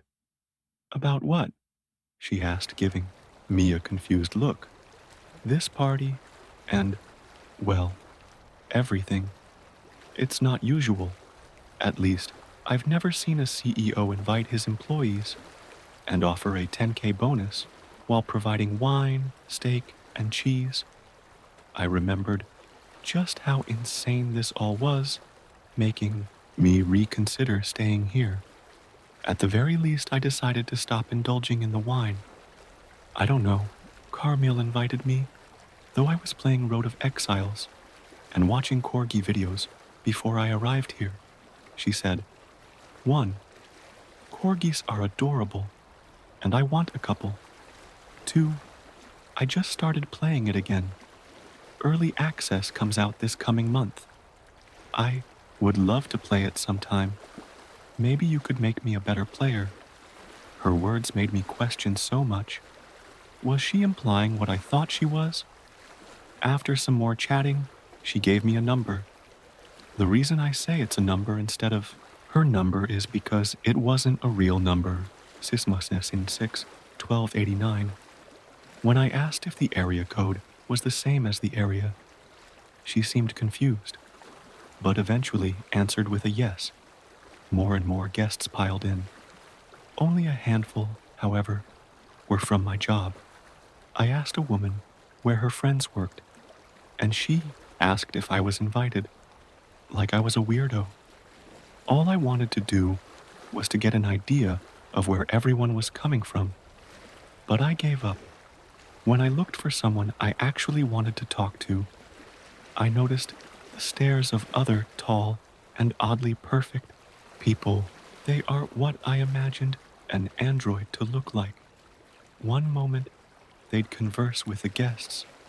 The next, they'd scan the crowd like a cat would a field of mice. One of them licked his lips, standing behind a decent-looking fellow that struck me as a sales and business guy. I turned to look behind me, and there she was. Mr. Dev, how are you this evening? I was just about to leave, to be honest. But nice to see you. I lied out of my teeth. By this time, I had realized that there were two groups, us and these strange people. I felt an urge to run, to leave this house, get in my car, and drive. Away? You can't. The party is about to begin. Frank will be here any minute, now with your reward. The way she said that felt inhuman. Okay, I'll stay, I replied. Her grin became wide, almost unnaturally so. Good. I promise this will be an unforgettable night. I nodded with a smile, then turned around. I had absolutely no intention of staying. I just wanted her off my case. However, before I made it to the door, Russell flagged me down, possibly drawing attention I didn't want. How's the night, Dev? He asked. Russell, something's not right here. I think we should leave immediately. I can't. I met a woman and... He turned his words to whispers. I think I might be onto something. Oh yeah? You know her name? I asked, hoping it wasn't one of the perfect people.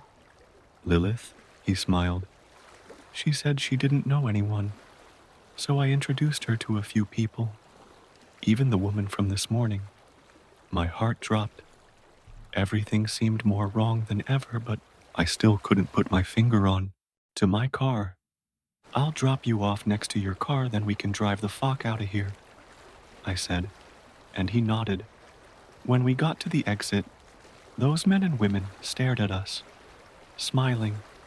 If you thought a McDonald's employee's smile was fake, you haven't seen anything yet. It creeped me out enough to pick up my pace. Russell followed my lead without hesitation. We exited into the night. Men began to trail us. I pulled my coworker to the right.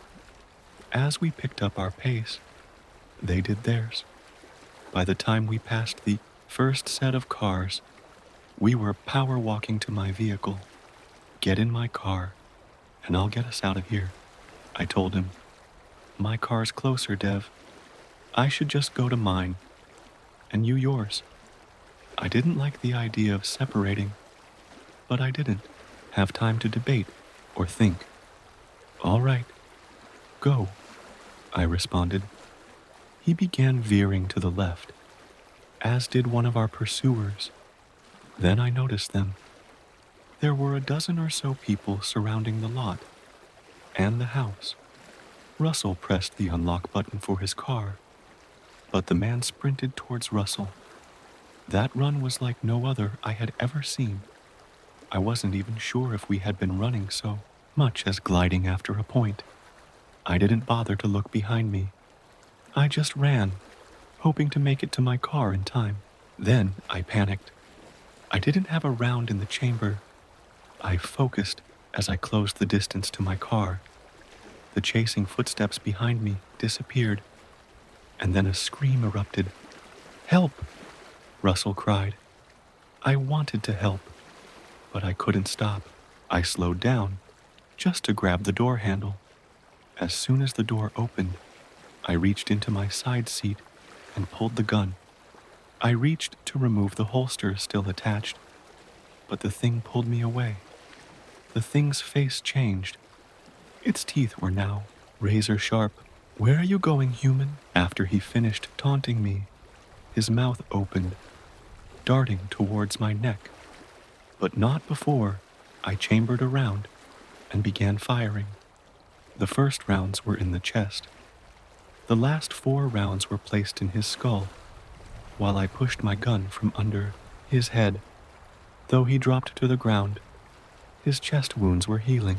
At that point, I was shivering, and my nerves were firing on all cylinders as I struggled to get inside my car. That's when all the creatures began to converge. My foot hit the brake, then I turned the key. As I put my car in reverse, I reached into my glove compartment for another magazine, preferably the one with 10 rounds. My car tilted and grazed a few others in my attempt to escape. Screams erupted from inside the mansion. Tears were flowing down my eyes. I couldn't help them. I wanted to, but I couldn't. That's when one of those things ran into my car, causing it to spin before flipping in the air. I held on to my gun for dear life, feeling it was my only chance of making it out alive. Everything after that became dark. The first thing I remember from when I regained consciousness was a salty smell, one vaguely familiar. Once my eyes opened, I saw the reason for this extreme stench. It was blood, an arm in front of me. I felt sick. My body was already weak, but this was almost too much. I closed my eyes for a moment to help myself cope, processing the events that had transpired. I took a deep breath. Alas, he is awake. I knew that voice all too well by now. "Fuck you," I said. Then I remembered hearing Russell scream. "Where's Russell?" "He was an appetizer before the feast," she replied in a disgustingly seductive manner. "So you're just going to eat people? What can we do? There's got to be something," I man pleaded, but was cut off quickly. "Please, we will do anything to save ourselves. That's what your leader said, just before we had lunch," she said, followed by the creatures laughing. "Then why are we still alive?" a woman asked. I don't know why she asked that. Probably fear and panic, but I had no desire to find out. Unfortunately, none of us were that lucky. "You shall be sent to our reality at midnight, darling.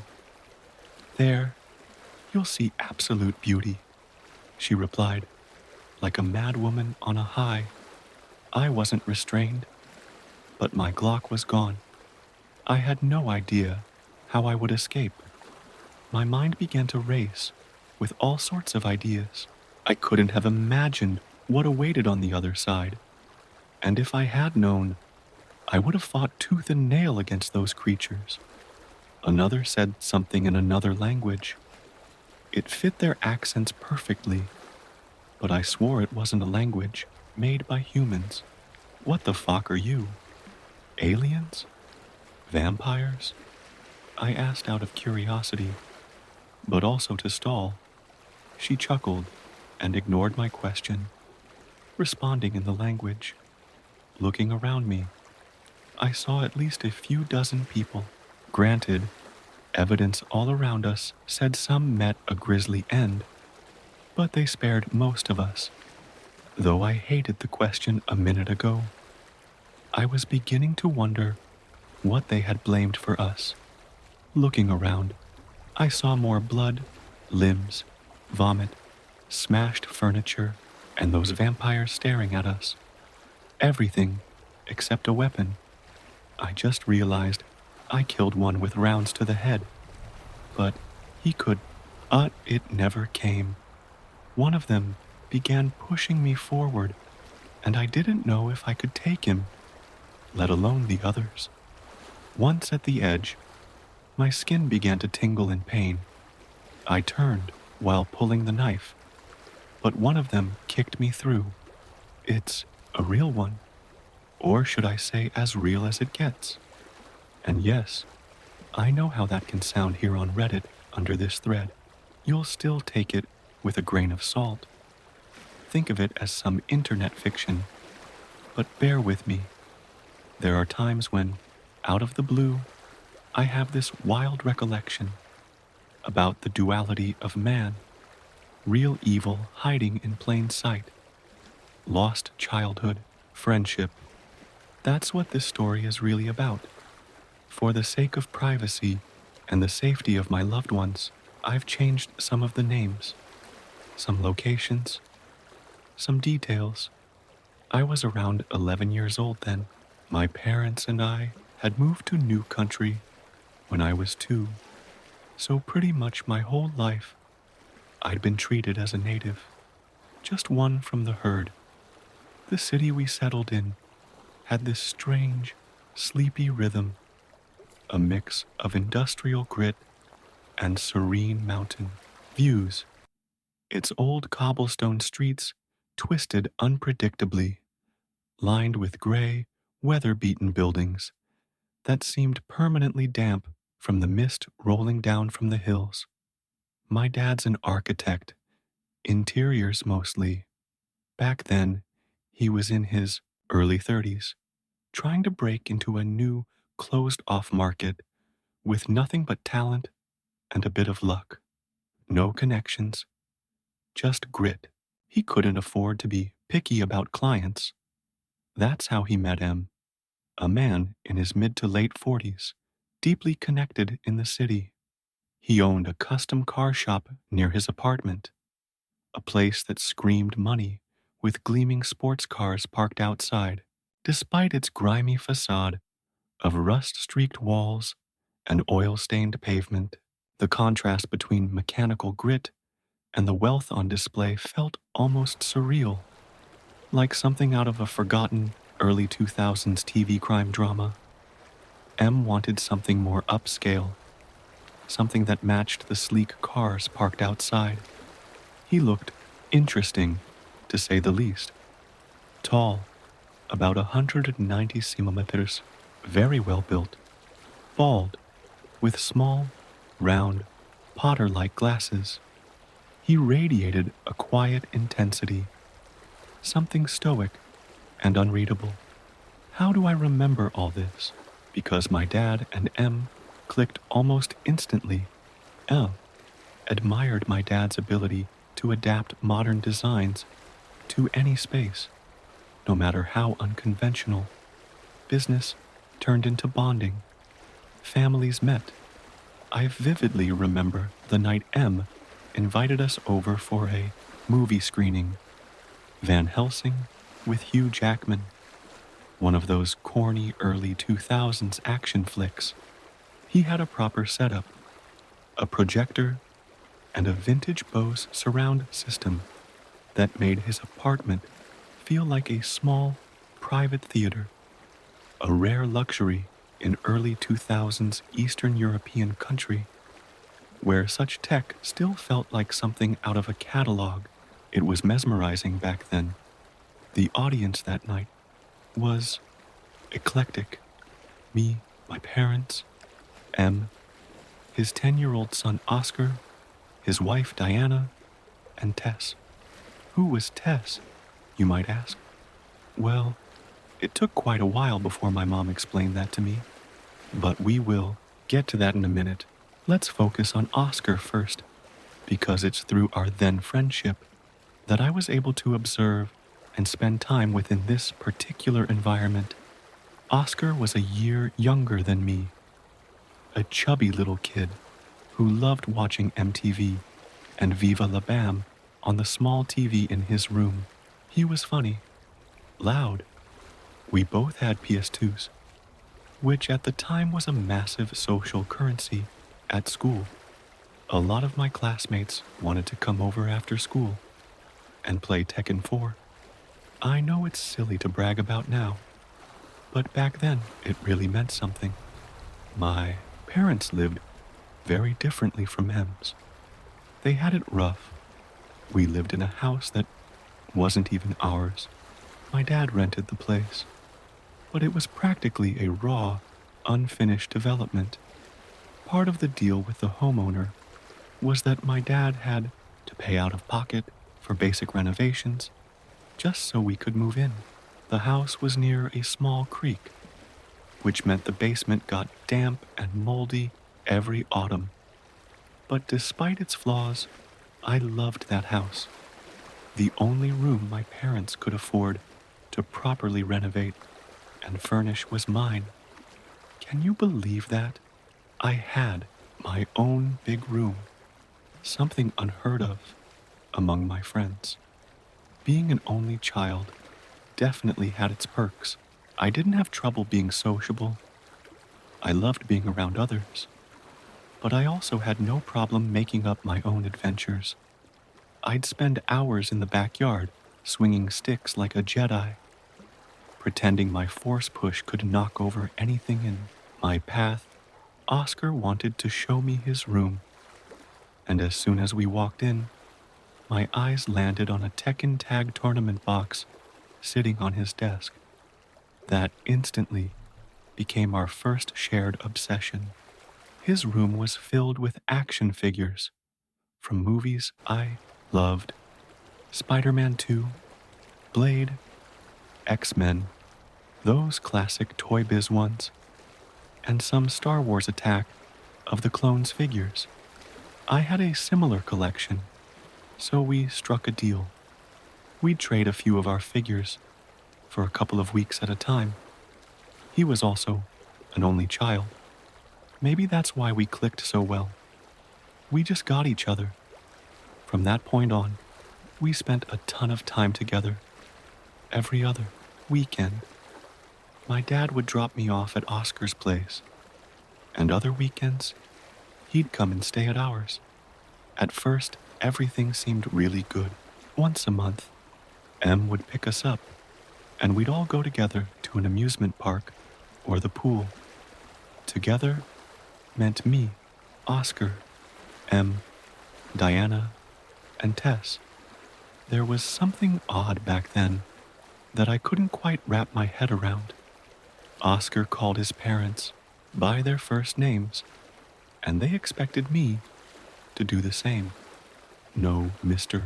or Mrs. stuff, which felt wrong given how my parents had raised me. Every time I slipped and said, "Mr., what do you think about?" During our car trips, I'd get a stern correction to say it the right way, but I just couldn't do it. As for the women, Diana was in her early 30s, a fit brunette, quiet, always in the background. It's hard to pinpoint exactly why, but she seemed almost detached, like she was there but not really present. Tess, though, she was something else. Younger than Diana, maybe mid to late 20s, with shoulder-length hair and a similar athletic build. But unlike Diana, she was lively, snarky, always ready with a quip or teasing comment. She'd chime into whatever me and Oscar were talking about, playful but sharp. What stuck with me most was how M barely acknowledged them. There was none of that natural give and take I saw between my parents. The way they argued, laughed, showed affection even when things were tough. With M, Diana, and Tess, there were no visible emotions, no warmth, no love, just nothing really. Even as a kid, I could feel it. You remember that scene in The Irishman when De Niro's character and Pesci are traveling with their wives in the car? The ladies are in their own bubble, chatting and laughing, completely detached from the men's conversations. That's exactly what it felt like with M, Diana, and Tess. It wasn't just an arrangement, it was a strange, almost transactional vibe that was too much for a kid to fully comprehend. M liked having me around his son. I know that because he told my dad multiple times how Oscar needed a positive example in his life. Your boy is a good influence, he'd say. Oscar could use more of that. And honestly, I liked him too. He was always nice to me, never gave me any reason to feel unsafe. He had some disciplinary problems with Oscar, though. Looking back, I think M genuinely believed that spending time with the right crowd could fix things. I didn't fully understand what he meant at the time, but eventually I did. About the right crowd, too. I met some of the neighborhood kids Oscar occasionally hung out with. They were different, a little loud, brash, and always up to something they shouldn't be. Oscar really tried to fit in with them, but it was clear he was just keeping up the appearance. And then there was that one particular time things got a little scary. You see, when M was out, it was usually Diana and Tess who looked after us. Not that we needed much supervision. Most of the time, Oscar and I stayed in his room or wandered outside near the house to play. That day, the ladies were occupied with a bottle of wine, chatting and gossiping, barely paying attention to what we were up to. Outside, a small group of Oscar's friends was waiting for us. 3 boys and a girl, all about our age, maybe 10 or 11. They were buzzing with excitement about going uphill to this spot with a panoramic view of the city. It was a short walk, maybe 15 or 20 minutes from Oscar's place. The area had a strange allure. There was this massive, high-voltage power line near us, looming over an island surrounded by dense trees and patches of wild, overgrown grass. The forested area around it gave the place an eerie, secluded vibe. We were just fooling around, laughing and shoving each other like kids do, when one of the boys grabbed an empty glass bottle and hurled it. The shattering sound echoed across the hillside. Almost immediately, we heard angry voices, shouts. Really, little shits, one of them yelled. But it wasn't just one person. It sounded like a group, maybe 4 or 5 people, and their voices carried a menace that made the air feel heavier. From the edge of the forest, they emerged. Older teens or maybe even young adults. The type you instinctively knew to avoid. Local thugs, not the kind of crowd you wanted to bump into. Especially not out here, Oscar whispered. We better move. The others didn't wait for a second invitation. They bolted downhill, leaving Oscar and me standing there alone. For a moment, we didn't panic. We even cracked a few jokes about how dramatic the others were being. But then we glanced back and saw the group closing the distance between us. At first, we thought they might just be heading to our spot, but no, they were coming straight for us. Move, Oscar muttered. Without saying another word, we started running. The tall grass became our ally, helping us stay out of sight as we zigzagged and stumbled downhill. The shouts behind us grew louder and angrier, but the thick underbrush slowed them down. When we rounded an old, crumbling brick wall, we knew we were close to Oscar's house. When we finally burst through the door, our clothes were covered in grass and leaves, and our shoes were caked with dirt. Em was in the living room, fresh from work, looking at us like we'd just come back from some swamp. "What the hell happened?" he asked. We shrugged, brushing it off. "Nothing really. Just got a little carried away, playing outside," we lied. Em eyes narrowed, but he didn't press further.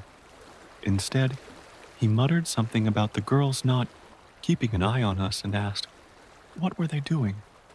Why didn't they notice you were gone?" We snickered. "Busy gossiping. They wouldn't care that much, even if UFO took us," we said, trying to lighten the mood. Well, he didn't laugh. His face turned stony, and he just told us to wash up because dinner was ready. Later that evening, my dad came to pick me up. Despite the scare, it had been a fun weekend. At least, that's what I thought. The next time I visited Oscar's place, something was different. Tess avoided looking me in the eye. She greeted me with a quick hi, and then vanished into another room. When I finally got a good look at her, I froze. Her face was bruised, badly. It looked like someone had hit her, hard, multiple times. Something had shifted, and it wasn't something good. Here's what happened with the interview. Regardless of what happens from now on, I'm moving on. And move on. I have. Because that interview was certainly something. Hell, the whole place was anything but typical. When I checked Google Maps for the area, it's located at 1324. SD. It just went staticky. No matter what I did, I couldn't get a clear picture of the area, but I could get directions. So it's not all bad, at least. The area was pretty, with tiny little lakes all around, shrouded and covered by dense fog, with beautiful weeping willow trees drooping over the lake, casting stunning shadows, and the midday sun. Gosh, it was like a Bob Ross painting. I mean, just the sounds as I drove up, from the birds chirping to the sounds of skittering wildlife. It contrasted starkly with what I saw a few days ago, at least until I get his name. I'll call him Jack Frost, after the mythical being of the same namesake. Upon entering, I was greeted by a well-dressed individual who looked to be in his mid-20s, hardly older than myself, standing around 6th row. Tall, he said, "Hello, sir. How may I help you today?" I approached the desk and said, "Ah, hi, I'm here for a job interview. Is this for the in-house therapist position you're offering?" I presented the poster to him, and as his fingers grasped it, I watched it crumble into dust. He shook his hands of the dust, and then stated, "Ah, yes, I see the chief has decided to recommend you for your unique qualities. I do wonder what he means by that. Are you aware?" As the words left his mouth, I felt my heart hitch in my chest as it began to beat faster. Not painfully so, but in the same manner as when you see someone you know makes you safe. I stammered out, no, no, I'm sorry. I don't know what that means. By some luck, I resisted divulging my encounter in the store, but as I finished speaking, I watched the man in front of me give me a slight stare and sly smile. Ah, I see. Now I understand. Well, it's a pleasure to meet you. Please call me Igares, or Igar for short. He held out his hand from behind the desk in greeting. I grasped his hand and gave it a firm shake. Then I responded, "It's a pleasure to meet you, Igar." As I spoke, my head became heavy, as if I'd just worked a 10-hour shift. Igar, let go of the poor man. He's not someone you're allowed to mess with. A tall, broad-shouldered, and tough-looking woman shot Igar a glare as he quickly released me and mumbled something under his breath as I felt my exhaustion fade. Thanks. I don't know what came over me. Must just be tired from the road. I chuckled as I turned to look at her. She stood around 5'9" and wore a pleasant plum suit, unadorned with much else. Not even a name tag by which to identify her. She noticed my glance and said, "My name is Solia. It's a pleasure to meet you. Would you care to follow me?" She gestured to a hallway, down which I began to follow her, just wanting to be away from Igar. "So, you're here for our in-house therapist position?" She smiled politely as she led me into a small office space, adorned with paintings and pictures, some of which looked quite expensive. "Ah, yes, I am. Your boss, the chief, as I've heard him addressed, offered me the position a few days ago." I set down my resume in front of her. She didn't even bother looking at it before staring into my eyes.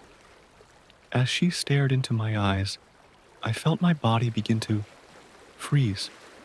The room around me began to lose color, beginning to grayscale before my eyes. I also felt my body stiffen up, and as it did so, my heart slowed.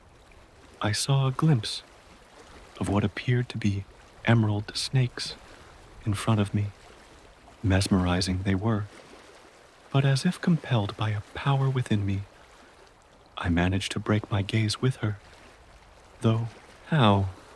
I'd be hard-pressed to tell you, even now, hours after as I sit typing this.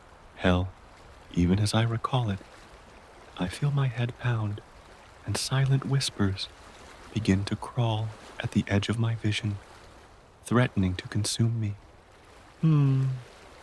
I see why the boss took an interest in you. Quite interesting indeed. You'll fit right in here." She brought her hands up to her mouth, a smile slipping through the cracks of her hands.